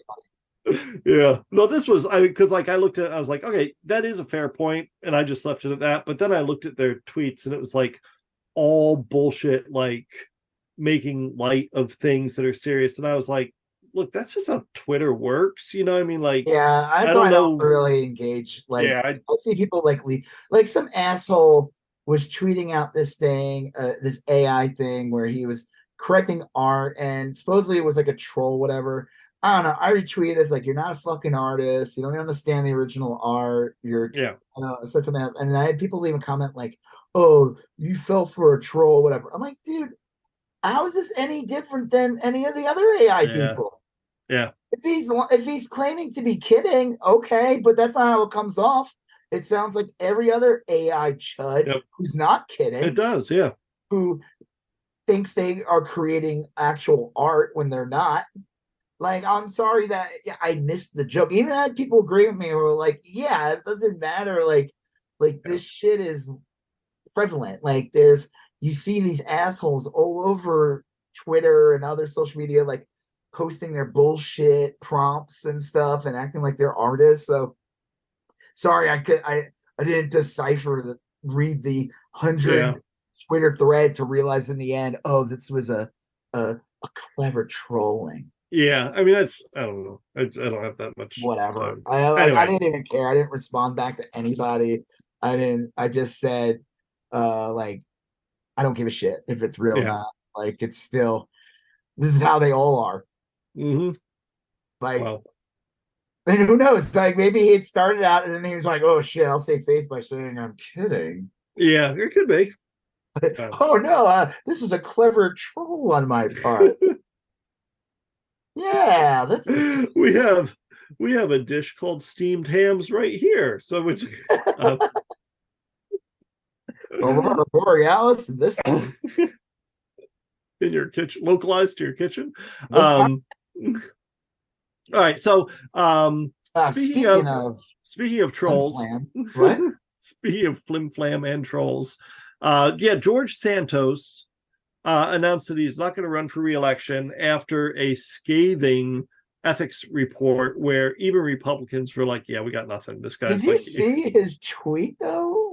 Like, let me see if I can find a George Santos tweet of him like saying like I'm done. That's how I saw it. And like saying like you're not going to attack me anymore. Yeah. Where is it? It was from a couple of days ago. Oh, of course he's pimping he's promoting that Millet or whatever this fucking name is, that fucking Argentinian guy. Yeah. That psychopath. Well, he got nailed on this ethics report. They said he basically like intentionally stole money. He like it was really, really bad. And the last I heard, they're gonna try to expel him again, which may happen. I don't know. I mean, I'm skeptical. Well, he announced he's not running for re-election, which yes. Means he's fucked. And he'll probably be gone after Thanksgiving. It wouldn't be shocked me if he's not in Congress by next year. Well, if he gets out of Congress, I mean he'll probably be replaced with a Democrat. They'll have a special I don't know. election. That Kathy Hochul lady's proven to be pretty shitty. Yeah, she is. But I would imagine a Democrat would take that seat. Yeah. So that'll cut the Republicans' margin even thinner than it currently is. I don't know. I don't know what's going to come of that. But he's not running for re-election. So what came out though about him? They're really funny. There's three things, right? Using campaign money for OnlyFans, right? Well, Botox. Yeah. There's something else he was using it for. He was using it for like designer clothes. Okay. Oh yeah. I'm like, where the fuck are you shopping though? Yeah. Frumpies? They're frumpies. The like, you see that one picture where he's wearing like this like beige sweater, and he looks like he looks so bizarre. Like I'm like, is this a real photo? He's like so he looks like that guy. You ever see that guy who dances? He's like Middle Eastern or whatever, and he's like the rum shaking or whatever it is. Oh yeah. That guy. Like, that guy's got a weird body. Like it's like he's fat, but he's not fat. It's right. It's a very strange shape. And he like dances and jiggles or whatever. That's what he looked like in that photo. I was like, what is going on here? This is not real. This guy looks different in every photo I've seen. Does. Sometimes he looks like a fat little guy. Sometimes he looks very gaunt. It's like, who is this person? Yeah. He does have a Zelig. Yeah. Well, I said it first. Yeah. But no, he's like a Zelig-like quality to him. He was getting Botox with Lauren Boebert and Matt Gaetz. Jeez. And you can see it. They all have the Botox eyebrows. Yeah. It's just so crazy. I mean, like, I don't know. Anyway. Using campaign funds to watch OnlyFans. And supposedly the OnlyFans stuff he was watching was like old straight stuff. Yeah. This guy's a weirdo, dude. He is so weird. It's got to be like 6 documentaries already being worked on for Netflix, Hulu. Yeah, all the networks are gonna have all the streaming channels are gonna have a fucking documentary, and I guarantee you, there's at least 2 movies being worked on as we speak. Yeah, he is no way. This guy's a content machine. It's just such an interesting story. Even like I really hate the guy, but like it is fascinating. The whole thing's just like really fascinating. I would gladly have him in Congress though over like Matt Gaetz, Lauren Yeah. Boebert, or Marjorie Taylor Greene. I would take like 3 George Santoses over those 3. Yeah, You know? he's not like really ideological or anything. I mean, he's I probably think just he's like well, I mean, he is a piece of shit and he's a liar and a scumbag, but those 3 are just like fucking yeah, repulsive. yeah. I'm just saying I don't want this. It's just if someone came up to me and like, oh like, yeah, you had a choice. It's only these 2. You've got to clone George Santos 3 times, Right. or Marjorie Taylor Greene, Lauren Boebert, and Matt Gaetz get to stay. And I don't know why the person saying this sounds like Alex Jones. Right. But it makes sense because the idea of cloning. Yeah, it does. Going on about gay frogs. Well, I would say we use a gay frog to create George Santos. Yeah, of all the Republicans we talk about in general, he's probably the least objectionable, like for practical purposes. You know, I mean, it's just but he's awful. I mean, when you read the story about the dog thing, yeah, the veteran, no, I mean he's terrible, but that's, I mean, it's, you know, there still has to be he's not the worst one, right? Yeah, he's no what's that guy's name? Mark, the guy who got into a fight with that Teamster. Oh, Mark Wayne Mullen. Dude, that photo of him hiding during January 6th. Yeah. Yeah. What a fucking clown. Yeah, he's terrible. Yeah, the George Santos thing. I mean, I kind of had a feeling he wouldn't run again. I can't imagine. I just didn't think he'd ever win. Yeah. I mean, again, wouldn't shock me if he did win again, but not in that district. If he were like running in, like, you know, Confederate County, Mississippi, or something, or, you know, if you were running in like a darker he's a little red, too out for them. I don't think they would like that. He would have to, like, even though I'm sure he would also have like a, you know, a wife, yeah, a husband immediately. Yeah. He'd switch out all the characters real fast. Yeah. Oof. Well, yeah, he was never going to win again. I don't Mike think. Johnson. So yeah, since he wasn't going to win, this makes the most sense for him, I guess. And he's also in like a lot of trouble. I mean, these are crimes. The crimes. Like the funny thing about the OnlyFans thing or the fashion and the Botox and all that, like those are corrupt as well. But it's funny that that's the thing that's going to do it, not the actual literal 100% crimes that he's committing. But I mean, campaign that is a crime. And it's unlikely that he paid taxes on any of those gifts. And I guarantee you, those other 3 are fucking abusing campaign funds. Yeah. Well, that's what basically Sarah Huckabee Sanders is doing with her podium, 3-card Monty, and so I mean it's so yeah. Did you see? Before we move on to the next thing, did you see what's his face putting out a book? Oh, Kyle Rittenhouse. Yeah. Mm-hmm. It says "My Life in the Sty." Hogboy Rittenhouse. Yeah, I wonder what this is going to be about. It's him talking about like killing how people, horrible everyone was to him, and how half the country was so mean to him for murdering people. Yeah, he's just disgusting. Not treating him like the hero that Newsmax says he is. Yeah. Carlson. I'm surprised he's maintained his fame for this long, just because he's done. Someone left a comment because I tweeted it and said, like, do illiterates buy books? Like, people that are would buy this? Like, can they even read? I guess. I mean, would you want to hear an audio like? Yeah. With him, like with him, and that's when my mom took me to defend the car, please. The last page is just like mice. And then Ricky Schroeder molested me. Oh, that'd be actually kind of interesting if that was in the book. I would just like the last page to be where he says that's all, folks. Or he goes, and then I died. I did post the day Kyle Rittenhouse died. He entered a pork pie eating contest and too many pork pies. What a piggy nose, like, because the book is his face, and I gotta Photoshop put a piggy nose on it, like a little hog nose.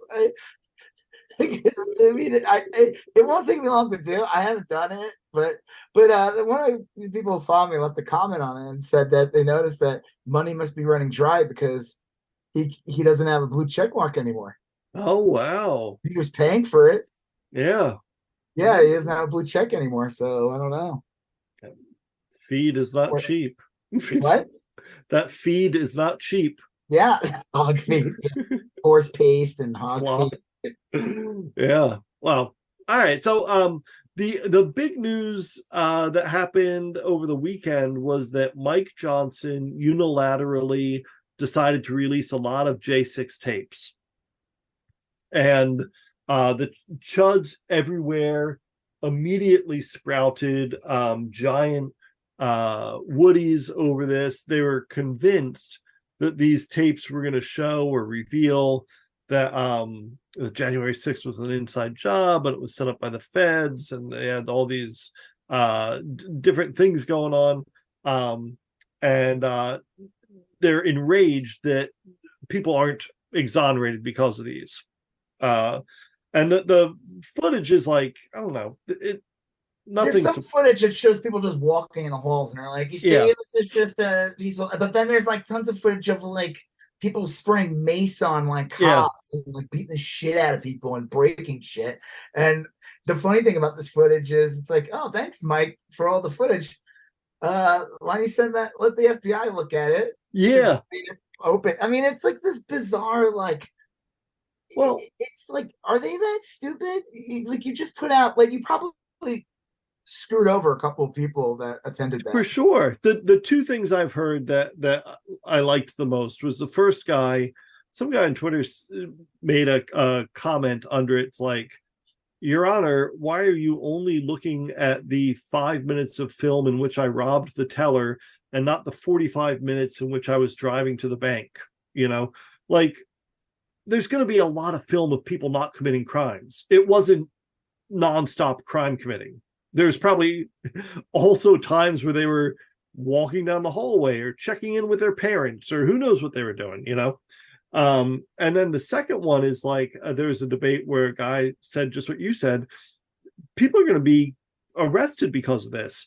And the Chud response was, well, the DOJ has had this the entire time, but it wasn't crowdsourced so that everybody could look at it. You know, I mean, now that's how all of these people got caught in the first place. It wasn't necessarily the DOJ, although that was a part of it. It was mostly their coworkers and their family members and people that knew them. Like, oh, that's that asshole who won't shut up at the bar about like gay frogs. Yeah. Oh, and January 6th and he was smearing shit on the wall. Yeah. People just anonymously turn them in. You know, it was real easy. So, yeah, it's such a, I don't know. The idea that the Republicans decided not to distance themselves from January 6th, but then to try to martyrize the people and cry and complain that these good people who care about the country were so mistreated, the heroes like Ashley Babbitt. Like, it's insane how you would think that, like, after Trump losing, the January 6th would be this huge fucking embarrassment for the Republican Party. Right. Like, you just aided and abated this fucking failed talk show host, game show host, who threw a violent coup, and you fully backed. All the evidence is there. You would think they would, like, I would still suspect the nuts like Marjorie Taylor Greene and a few of them, yeah.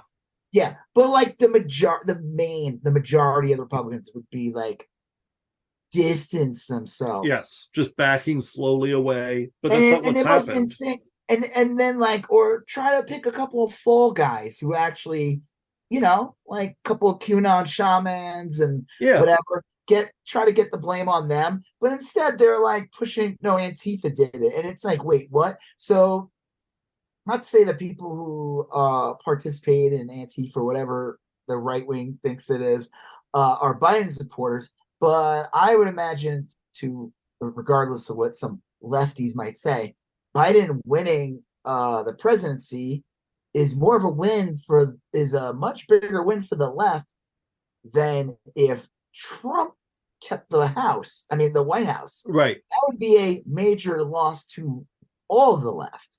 So why would they want to mess with the election and try to destroy the Capitol when they already won already? It's such an idiotic, like, I mean, they just don't want to, they're not going to accept blame. Right. Yeah, that's the I mean, thing. they literally, the day of the event, everyone's like rooting it on. But then, like, by 3:00, when like there's smoke coming out of the White House, out of the state, the Capitol building, broken glass everywhere, all of a sudden, all these people turn into Antifa people. Yeah.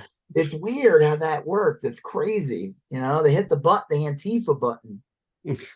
They literally were tweeting it that day, the right wing. They were saying that this was all Antifa that day. And they still to this day push that.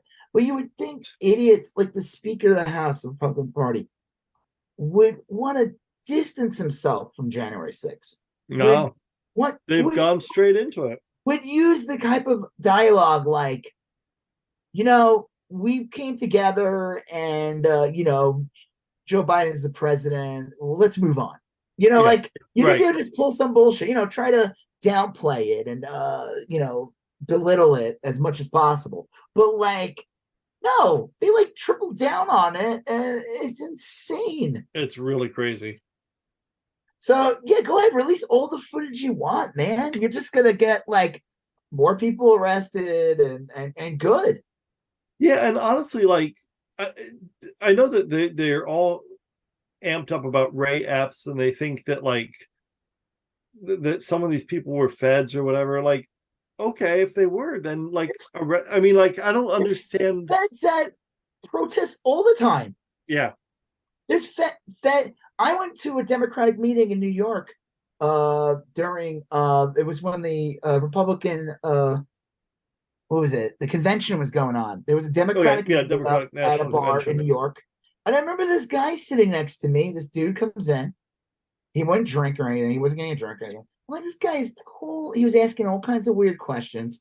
I'm like, this guy's a yeah, you've told me this before. Yeah. That's a fucking cop. I'm like, I had nothing. I had no problem. I'm like, we're not doing anything fucking wrong here. We're talking about like the, we want to get Bush out of the White House, right. like by voting for the other guy. Like, it wasn't like they were planning some right. Trotsky revolution or something. But the guy was a fucking cop. Dude, these people either are lying or so naive and dumb. They don't realize that. Of course, is going to Donald Trump, the losing president, announces he's going to do a huge rally the day they're going to certify the presidency. When was the last time this has happened in the United States, where the losing president announces that he's going to have like supporters from all over the country get bussed in? When was the last time that happened? Yeah, it just the whole narrative on a thing that's never really been thought about. The certification, it was like, yeah, this is just an afterthought. Yeah. The votes are in. This is just a thing. Okay, yes. Blah blah blah is the president of the United States. You don't think that any feds or any other agencies would be there to be like, yeah, what's going on here? Like, I don't know. Maybe the Camp Auschwitz guy might be a bad Maybe we should look at there's a guy walking around with a Viking helmet and he's screaming. And he's holding what looks like a spear. Maybe we should look at it and see what's going on here. I think it's so stupid. It's such a dumb argument. There are all kinds of people that show up to protests on both sides, and they are a Fed or some a cop, undercover cop or something. It's so stupid. Yeah, no, it is weird. It's I don't mind them releasing the tapes. I think the funny part was that no Democrats ever were against it, aside from a couple real complaints like, well, we don't want you showing like security procedures or footage of like secure rooms or anything like that. And right. And it would have been nice if they left the timestamps on them, because they've really kind of like gone out of their way to like creatively edit them But even so, like, you can release as many tapes as you want. For every tape you show of someone peacefully walking down the hallway, you can find that same person like assaulting a cop on a different part of the videotape. Punching You know what I someone, mean? breaking glass, throwing Yeah. something, ripping up something off the wall. Yeah. Yep. So, yeah, the more tape, the better. Keep it coming. And again, it's so disingenuous when you see these Republicans try to downplay it and say it was peaceful when you got like Josh Hawley running for his fucking life, Mark Wayne, Mullen, Bob Joseph, cowering behind a chair. Like, these fucking people were scared. The only people that were not scared were like chuds like Marjorie Taylor Greene, who were like sitting there like laughing and spreading COVID. That was the other fucked up thing, was all these people were stuck in rooms. You know, like, so many people got COVID that day because of all the chuds that were, they weren't wearing masks. They were refusing to. Yeah. No. I don't know. And I think doesn't this footage just incriminate Trump even more? I would think so. I don't know if it necessarily incriminates Trump, because he could easily say, well, I didn't tell him to do that, I just think it makes it really hard for these people, because like, the more any film you have of a person is going to help you identify them. I do think more people are going to be identified and arrested because of these, which is good. But good. Even if you have like an hour videotape of someone just peacefully walking down a sidewalk, that doesn't mean that you didn't also see that person hit a cop with a folding chair, Yeah. So, yeah. Exactly. Bullshit. Yeah, I mean, it's just weird. Like a lot of these people genuinely believe that releasing these videotapes is going to prove something, but it doesn't. But again, these people don't give a shit. I realize that, like, they face no actions. They don't face any consequence. They could go on right-wing media. They could go on, and the right-wing media will go in and defend them. It's actually kind of funny. George Santos was screwed when he went on like Fox or whatever, and like Kennedy or whatever called him, just said that he's just dishonest or whatever. Mm-hmm. So he was fucked. Like, they're not going to defend him. Right. He's not really one of them anyway. So, but like, they don't face any. They create their own narrative. Yeah. They go on all these different right-wing media shows. Even the so-called real press will bend to them as well. Mm-hmm. Sure. That new woman that took the place of Chuck Todd supposedly is making people wish for Chuck Todd. Supposedly she's awful. Welker, she's not been good. Yeah. I mean, I'm not shocked by that. No. It's kind of interesting. I see, like, again, there was like more polls and like Biden's not doing great. But I think a lot of this stuff, Biden's proving to be more of a union president than any have been in years. And I think that this is a corporate effort to make him look like he's less popular than he is. Yeah, I get the feeling he's a lot more popular than he really is portrayed in polls. And there's only one way to find out, but we'll see. I agree, think, though. Like, I think obviously the Hollywood things, the union thing, like that gets a lot of attention, but there's been a lot of big union wins under the presidency. And I don't think, for sure. Again, that's why I think there's so many bad faith leftists out there who, like, because you think they would be championing that, like a union. Yeah, it's bullshit. Yeah. Fucking bullshit. It is. All right, well, bullshit. Our next topic is Trump and his golden showers comments. That's a weird one. He was at like a rally or something in Iowa? Iowa? It's just at some rally, and out of the blue he starts talking about how like he'd never be into golden showers or whatever, and it's like it was just like jarring, and like, well, no one was talking about that, so why are you? Dude, why? Someone said, like, for you, I saw this guy on Twitter, I don't know what his name was. He said something like, I was skeptical about the whole Steele dossier thing, but 5 years later, I'm thinking that this shit was probably 100% true. At least that part of it, yeah. I mean, the guy's still talking about it. I don't know. It adds up too that'd be something he'd be into, to be honest with you. That wouldn't shock me one bit. Yeah, I mean, So he likes the pee-pee. Well, Trump loves the pee-pee all over my face. Yeah, it's You just make my hair look so golden. it's a weird Think it's story. golden from what? It's a weird story, you know. I mean, regardless, it is one of the funniest things ever. It Like is. that came out that he paid like Russian hookers to piss on him. I think the original, the true story was he paid a Russian prostitutes to pee on a bed that Obama slept on at one point, Okay. which to me is just weird in That's itself. weird, yeah. I'm gonna show. He made fun of me at the press dinner. He said my hair looked like a dead animal. I'm gonna show him. I think he slept in this room once. I'm gonna get a Russian hooker to pee Yeah. over the bed. Set game, set match. Right. Obama. Advantage Trump. Then I win again. Like I think it was something like that. Like I don't think it's. I think then it kind of morphed into the golden shower thing. Yeah. The story about him paying a prostitute to piss on a bed that sounds like 100% true. Like that sounds like some weird thing he would have someone do. That's odd though. What a weird thing. Like I'm gonna show him. Yeah. That's a very bizarre thing. He's like, Donald, I've never been to that hotel before. It's a weird thing. No idea what you're doing. It's weird too that Trump is fixated on it for so long. I win again. That's because Obama humiliated the fuck out of him. That day was so fucking funny. He ripped him to shreds.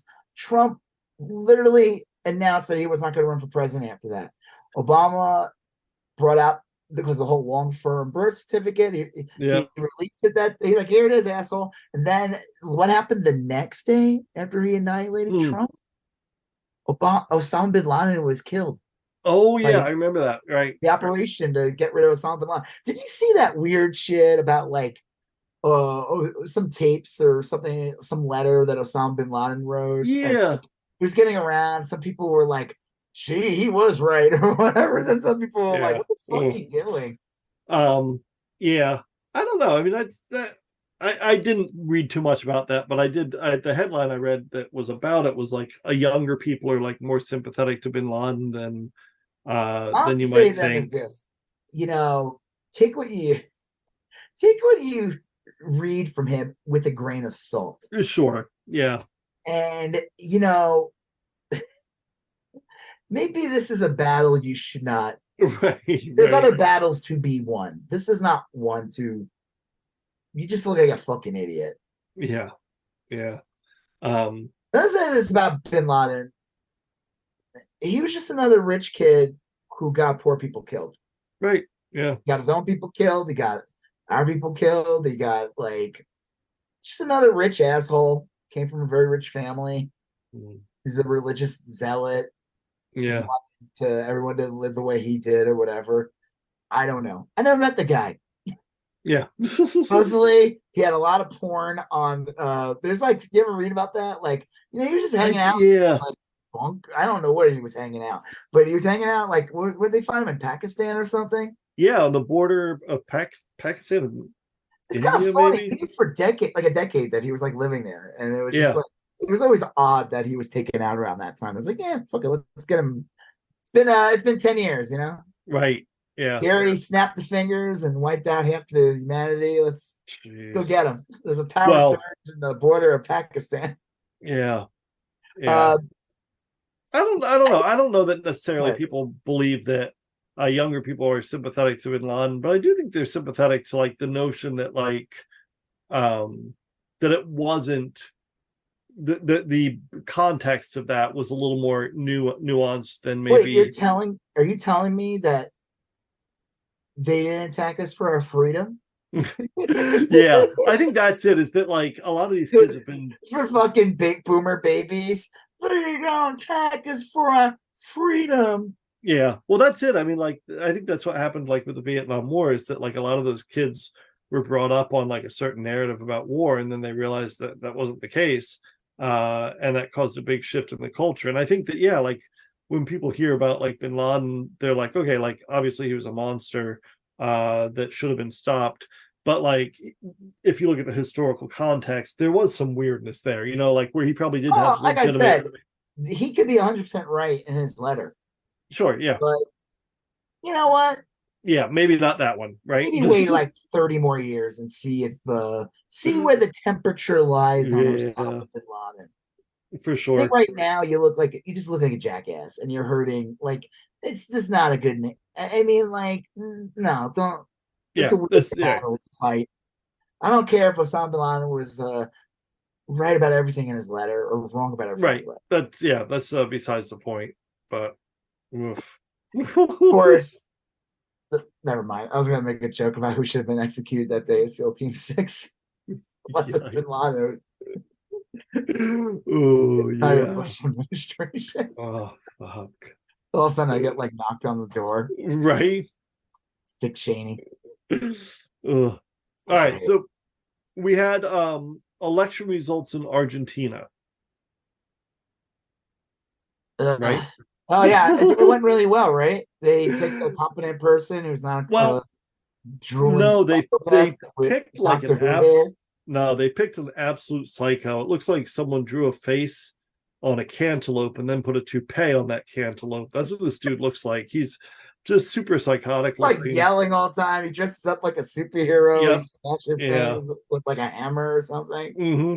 He's just real bizarre, and he's a libertarian who wants to get rid of the central bank, replace their currency with the dollar, and then outlaw all abortion, which is a bunch of things that don't necessarily go together, No, but that makes no sense. That's not what a libertarian is, but whatever.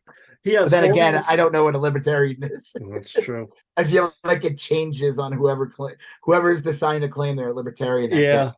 Well, we talked a little bit before we started recording about how Argentina, like historically, they've had a lot of Nazis, and it's a weird country. Their inflation is sky high, so it doesn't surprise me that they're looking around for something different. Like, what is this guy gonna do? He came in. He's like, I'm just gonna cut everything. Yeah, I mean, it's all social services. He's like gonna close.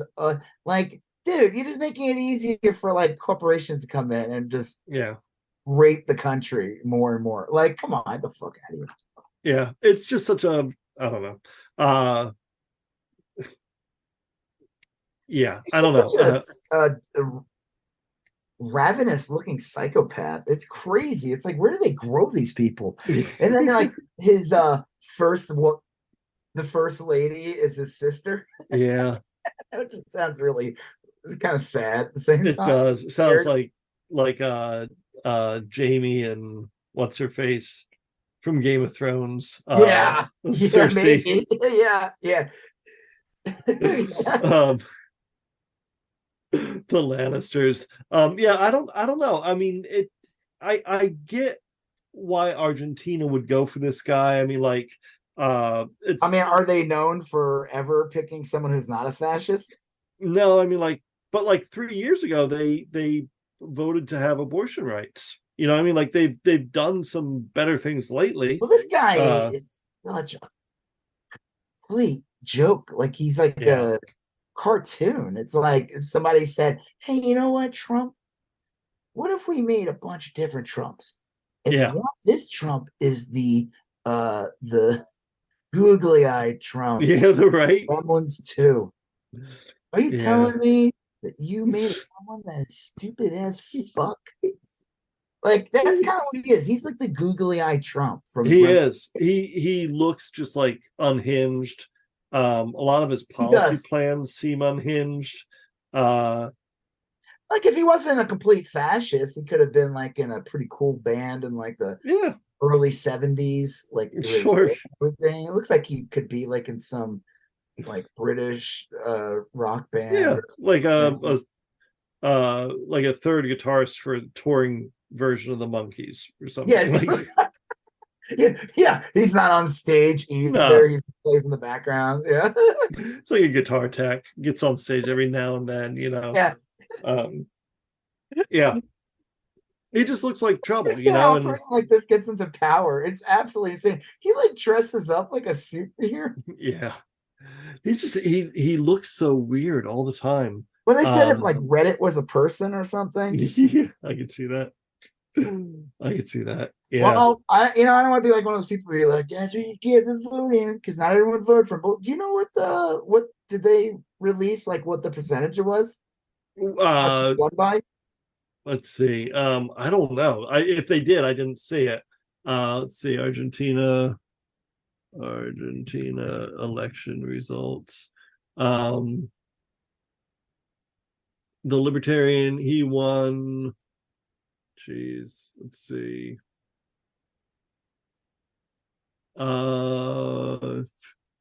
He got 56%. His opponent got 44%.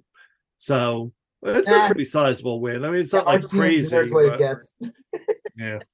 Like if people are like, oh, you can't say that. You got upset when people said that about America, about the United States with Trump. No, it's different. Trump didn't win the popular vote. He got in with the college by the electoral college by stealing the Rust Belt by a couple of thousand votes. That was it. Yeah. He didn't win. The majority lost by 3.5 million votes.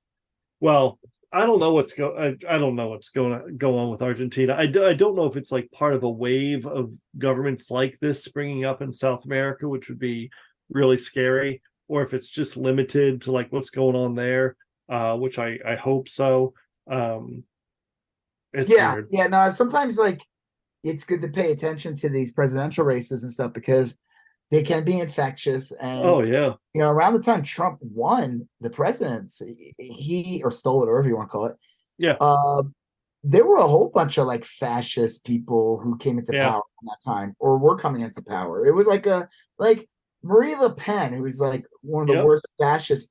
She keeps running for president or whatever they call it in France. She was in the Trump building around that time. I mean, like they're all working together. It's like one big fascist movement. It's insane that Trump's part of it. I just find that still so bizarre. I would have never have thought like would he have been a horrible president either way? I mean he's like a joke. Probably, but I would never, if you told me that he would be so like, I mean, we all knew he was kind of like he has a racist practices, like real estate. But if you told me that he would just be so out in the open, like I saw big good people on both sides, referring to Nazis, actual Nazis, I would never have thought that. I thought that was so crazy. Yeah, it is bizarre. I don't know. I mean, it is. Well, speaking of bizarre, we did talk about his urine fetish. Oh yeah. What did he say that he would never do the urine thing because he's a germaphobe or something? Yeah. Like that. But that doesn't like urine is pretty sterile from what I remember. Yeah, you'd think he'd be all into that then. Yeah. Or he might. Yeah. Speaking of scams, yes. The Texas school voucher. So yeah. Go ahead. You live in Texas, so tell us. Well, Greg Abbott and a few of the other Republicans wanted to put in a voucher system where basically any parent could get a check for like $10,500 if their kid went to a private school. And the idea is that why should you pay for taxes if you're not going to have a kid there, and that you could take that money and move it to a private school. And the knock on those is that the private schools, don't have to play by the same rules as any other school. They can say, well, we're not taking any kids with disabilities, or we're not taking any deaf kids or whatever. Which means they don't have to spend money on like providing like ramps or anything like that. It's not just so simple as like, oh, we just don't want those kids because it could affect the learning process. It's more like we don't want to. This is a profit-making business, and if we have to install things like ramps or make things easier for kids to get around in a wheelchair, that's less money that we're collecting in the end of the year for each quarter. Well, this was going to be that type of voucher deal where anybody could get 10 grand. Like if I wanted to send my kid to a private school, I could pull her out of public school, get a check from the government for $10,500, and then apply that towards a private school tuition or something like that. But it failed. It failed the Texas House. And it's not going to be a law here in Texas. And it was an odd mix or an odd coalition of really conservative Republicans in rural areas and progressive Democrats in urban areas. The reason being is if you live in Hogsnards, West Texas, and there's one public school in your neighborhood. Oxnards. Yeah. And there's no private schools, then there's no point in that money. Like if you don't have private school options, then that's not doing you any good. So you're saying that's the only reason why, obviously besides Democrats, the only reason why it was because of the rural areas in Texas. Rural Republicans didn't want money taken from their public school because the public school's all they had. Yeah. They didn't have a good private school option. If they had private school options, they probably would have taken that money gladly and left public schools out to dry. That's why I always say, like, it's like a wake-up call when you see all these, like, working class people who vote Republican, and it's just like, dude, what do you, like, I mean, listen, are the Democrats perfect anyway? No. It's a lot of, like, not far from it. But this is, like, on a whole other level. Like, you have somebody who decided to make one of the big legislative moments to strip your community of its schools. Yeah. Or fuck with the budget to the point where the schools can't function properly. Yeah. And that's really what the Texas GOP has done in a lot of instances. But this was a big win. I mean, it was not a done deal by any stretch. And like I said, it was only a win because coincidentally, the rural Republicans' agenda aligned with the Democrats. You know, they like their public schools. They like their football teams. And especially if it's like one of these towns that only has like a couple thousand people living there. Like, that's the only important. It's the only game in town. Yeah. The school could be putting the town on the map. Like you said, if they win a big game in an area or whatever, that's a big thing for the town. Yeah, for sure. Probably get them some money in the town, you know? Mm-hmm. Yeah. I mean, I'm not shocked by this. This is like when Bush won in 2004 and tried doing a, Social Security scheme to get people to, none of it. Like, that's the joke about these Republicans. That's why I always like when Simpson talks about like the Republican debates. He said that when you listen to these candidates talk, these debates, it could be the same thing from 30 years ago. They're talking, there's no new ideas. They're still trying to push the same kind of scams and schemes. Yeah. Some kind of tax thing, some kind of, like you said, some school vouchers. They constantly talk about it. It's funny. They talk about it all the time. Ron DeSantis is trying to do that too, right? Yeah. Yeah. In Florida, for sure. Florida has a ton of charter schools. They really do. Like even in like relatively poor neighborhoods, they have them. And I think I don't know this for sure, but I think they wanted to be able to, if you homeschooled your kids, you could just keep the voucher, and put it towards crayons or whatever. So I don't know. I mean, Jello shots. It is frustrating. All this should have just been like easily addressed. Like there shouldn't be vouchers. There shouldn't be. But that's been a scheme that the right's been pushing for decades, like forever. They want to get rid of the public education. They hate it. Yeah. There's so many reasons, like you said. One of them, it's they don't want to pay taxes towards it. That's the main one. They don't want to have to integrate. They don't want to have to, have every religion there. Right.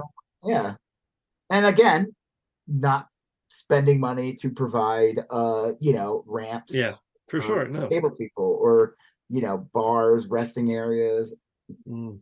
Anything that would help improve the condition for people who were not given an even like on a physical. Now I'm not talking about they weren't given an even shape. Disabled, like it just sucks. Yeah, well, good. I'm glad it lost. And fuck Abbott. I mean, he's garbage. Yeah, I am real glad it lost, obviously. I don't know what it means going forward. I mean, this seems like they could put it up next year and it might pass, or is he who done? knows? He's up for election next year, right? Yeah, I think so. Oh, no, he's not. Wait. Do you mean, I'm sorry. Do you mean for the year, like legislatively for the year? No, governor.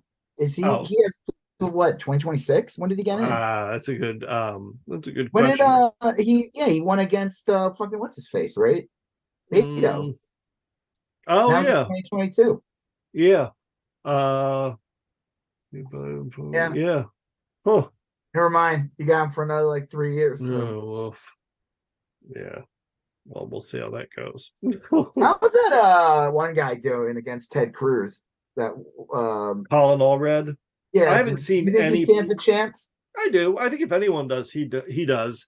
He's pretty well known. He is popular. He seems to have like a good network, like a ground game. I think he's got a chance as much as anyone. We'll see. I hope I so. mean, it's yeah. Ted Cruz is such a horrible person that it would be awesome Yeah. to see him lose. It'd be satisfying. Yeah, for sure. Lose. For sure. I think to topple Ted Cruz, you have to be good, but you also have to be a little lucky. I mean, it's just hard to beat incumbents. So, but it's doable. Yeah, I still think Beto was the best chance, and I don't know.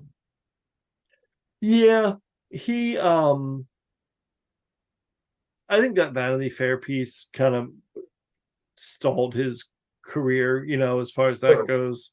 Beto, remember he did a Vanity Fair piece where he was like the nation's future, and he's kind of like, and there's even a sub article in there where it's like every time we've run a cover story like this, the person is like lost or whatever.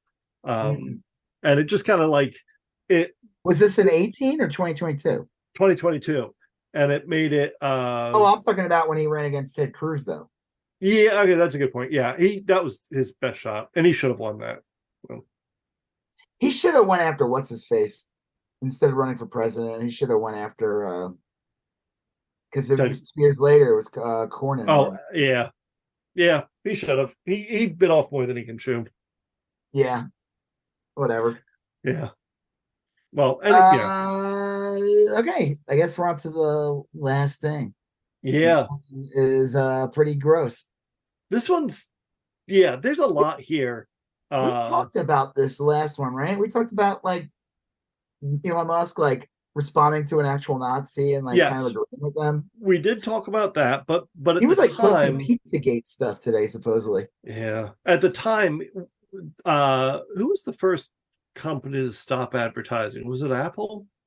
Apple, IBM, a whole bunch of like movie studios. Yeah. Technology. They all said they're not advertising on Twitter anymore. And of course, they're like, put out like, we need to save Twitter. All these right wingers like, we're putting in this X amount of money. Doesn't even come close to like what Apple was paying. Like, this is I mean, we say like, is it done? I mean, it's not healthy. No. It's not healthy for the platform to lose all your major advertisers. And they said that if Apple is not doing ads on it, there's also a good chance they might boot it out of the fucking App Store. Yeah, that'd be good. They should. I mean, like, I get that any social media, you're going to have trouble controlling everything everyone says. But the head of it shouldn't be agreeing. Right. That's the thing. That's the thing, is that like, I can't even think of a good example, but like, people understand like mistakes and things slipping through the cracks, but they don't understand people who deny that such things are happening, and refuse to do anything about it, which is kind of like Elon's just making it worse.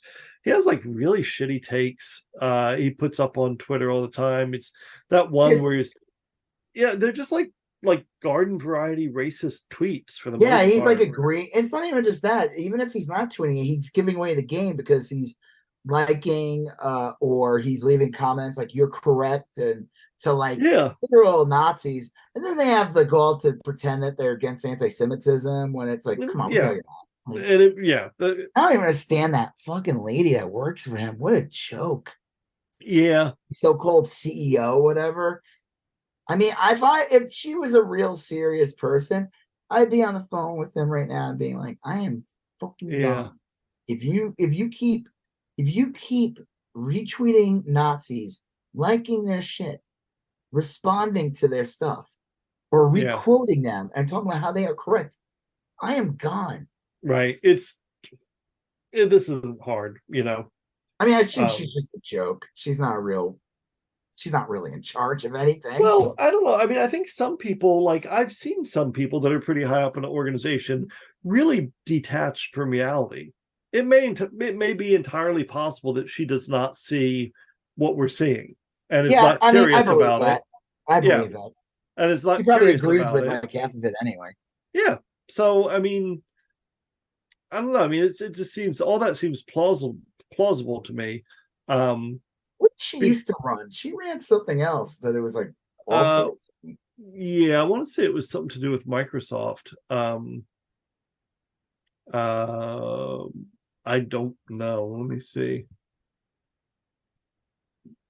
I don't even know what I'd look up for her. Let's see.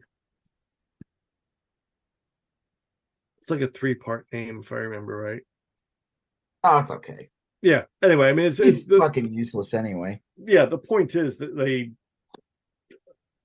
they're just doing what Elon wants them to do. And this woman, I think she may even think she's fighting the good fight, but if she thinks that, it's because she's in a bubble. So yeah, well, they said that like of course they're like pissed off. They're like, this is against freedom of speech. Like a company advertising on you, like deal with it, dude. You're not entitled to get money from these companies. No, like, they don't. The main thing they said is we don't want an advertisement as being next to a Nazi. Yeah, no. And Twitter has gotten that way. Twitter's filled with really rough, nasty comments. There's no moderation anymore. You can't. It doesn't work to report people because Elon will probably just retweet them. It's tough. Yeah. Well, we'll see what happens. Did you order your Cybertruck yet? No, I didn't. That picture you did of a Cybertruck was great. It reminded me of like last year's model on a Disney special about cars. I took the Cybertruck and I drew Elon Musk's like facial features on it. It was really good. And it's kind of gross looking in the end. I saw a thing that said like there's like if you try reselling this car, people who got it, and you cannot resell it until a year later. Oh, they could find you $50,000 if you resell it. Oh, I wonder why. Because one, I think they don't want people to scalp okay, sure, because then they'll charge like an excess amount of money, and now that makes sense. I just figured they don't want you exposing what a piece of shit that car is to more people. That makes more sense. What a joke, man. Yeah, he's just kind of gone off the deep end. So weird. Like, they said that the type of material that it uses will rust out after a couple of years, no matter what. Geez. It's like a stainless steel thing. Like, you ever have like any stainless steel appliances? Yeah. Like that? Yeah. You ever see what they look like when you first get them? Yep. And then what they look like 7 months later? Yeah. Yeah, we have a couple like that. I don't know. I don't know about taking. Yeah, I'm trying to like figure out how to frame it. I don't know. Yeah. All right. Well, you know what? I think the turkey is calling me. Yeah.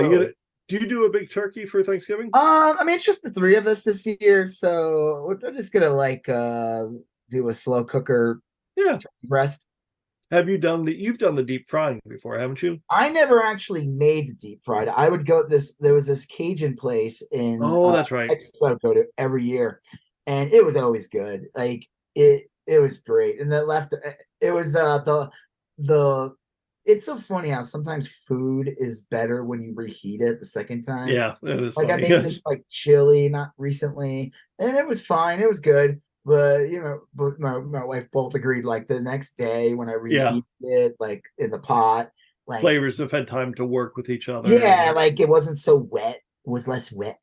Yeah, that makes Madam sense. Web's didn't weave her web into it. I'm just gonna throw that in there all the time. Madam Web weaves her web into the.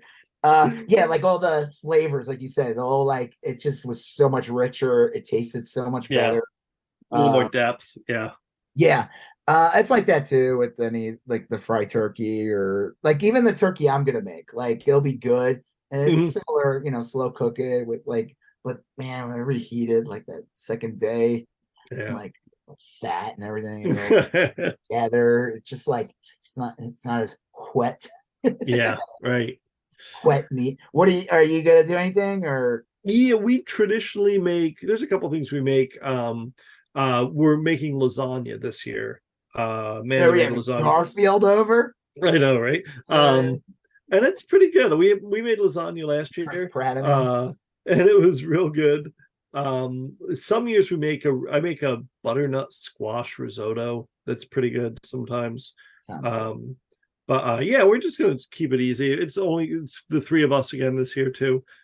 We used to year after year go to Michigan for Thanksgiving to spend it with my wife. But we haven't done that in the last few years. Just life gets a hold of you, and but it's good. What's that line? Life comes at you pretty Ferris fast. Bueller or something. Yeah, it's from Ferris Bueller. But I like Thanksgiving. Thanksgiving, like I've said, you and I talked about this last year. It's one of the few holidays that's like not terribly commercialized. There's not much to it. There's no gifts. There's no I've seen people decorate, but it's not like a big decorating holiday. There are a lot of movies usually for it. I mean, there's a Thanksgiving horror movie that came out this year. Oh yeah, Pilgrim or Eli Roth made it. Yeah, it's like it was from that. The Grindhouse. Grindhouse. It was one of the trailers from Grindhouse. Yeah. Well, I heard it wasn't good. Yeah, I'm not gonna watch it. I mean, I'll see it when it's on. Like maybe I'll watch it on streaming or something next year or whatever. But we watch Planes, Trains, and Automobiles. Yeah. Ooh, I need to post that.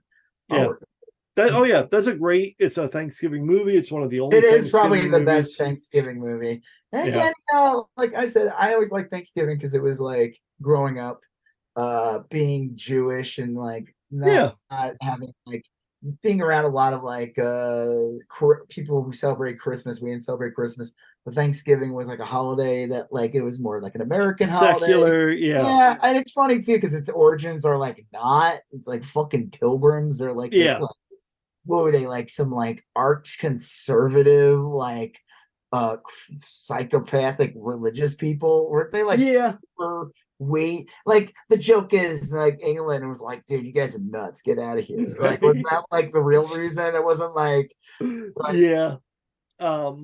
this I mean like the story king is not letting us wear a cool little hat and our belt buckle and our outfits we wear. And an onion on a string. It's I like it because even if it's a lot of bullshit or whatever, the whole theory behind it isn't necessarily about colonialism or anything like that. It's like the stories they tell you, even though they're not like 100% true, were more like, the Native Americans and the Pilgrims kind of came together and exchanged food and gave thanks. And I know that's not really what happened, but it's like at least a bunch of blankets filled with diseases from Europe. But at least you're teaching your kid like it has like a noble sentiment behind it. It's secular. It's not commercialized. It's got a lot more going for it than most holidays. We'll put it that way. Like the best Thanksgiving story is the Charlie Brown Thanksgiving where Pepper and Patty imposes on Charlie Brown to make her a Thanksgiving feast. And they try their darndest. They were given they are small children. I think they are 8 or 9 years old. The chef was a dog. True. His friend who was a bird. Right.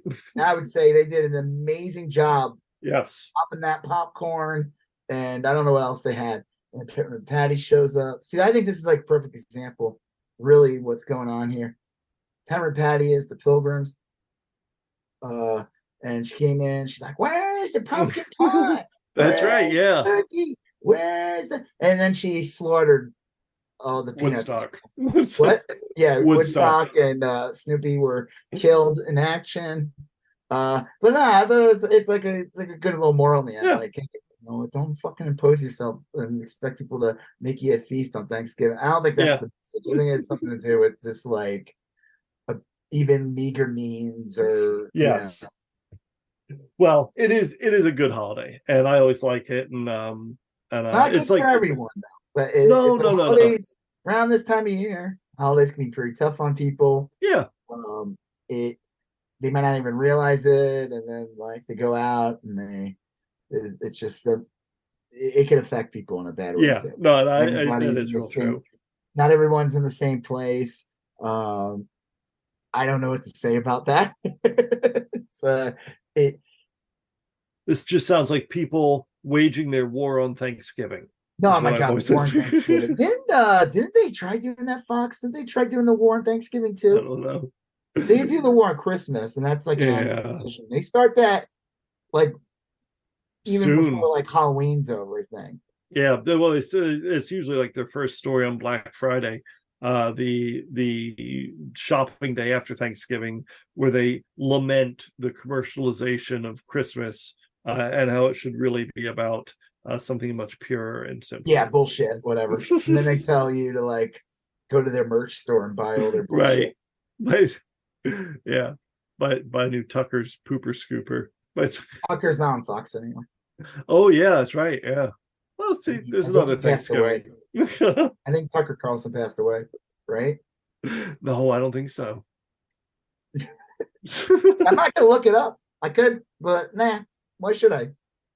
Yeah. I know. Well, we report, you decide. Is he? Exactly. Fair and balanced, buddy. Maybe he's alive. Maybe he's dead. I have no idea. Yeah. You know, he's not on Fox, as far as I know. He's right. He left. Not on the Blaze. What? Not on the Blaze. Yeah. He's on. Yeah. The Blaze. What a stupid name. It's stupid. I have an idea for a company. Oh yeah, we want to call your right wing outfit the Beckoning Hour. Nice. I don't know. Glenn TV. No, the Blaze. Yeah. Well, sounds kind of. It does. Yeah. Sounds blazing. It sounds blazing. Yes. All right. Well. All right. So yeah, happy Thanksgiving. Everyone. Yeah, happy Thanksgiving. Happy Thanksgiving. Don't let the, enjoy this time however you do it. Don't hurt anyone. Because that could be someone's enjoyment. Sure. Don't do that. Yeah. All right. Well, happy Thanksgiving, Joseph. Yeah, happy Thanksgiving. To me? To you and your family. You Rob, and your family. Oh, thank you. You didn't address me by my name, so I don't. It was a little ambiguous. Happy Thanksgiving, Rob. Now I can have one. Hey, and happy Thanksgiving to you, Jelly, the cat that's probably somewhere in the background. Yeah. Right? Oh, Jelly, that flat-headed menace. All right. Well, on that note, I'm Rob Israel. I'm Joseph K. And you still going on about that? Thank you for listening to You Still Going On About That. Please like, comment, share, and if you haven't done already, please follow us on Instagram, YSGOAT, Facebook, YSGOAT, and Twitter, YSGOAT. Thank you, and have a great day.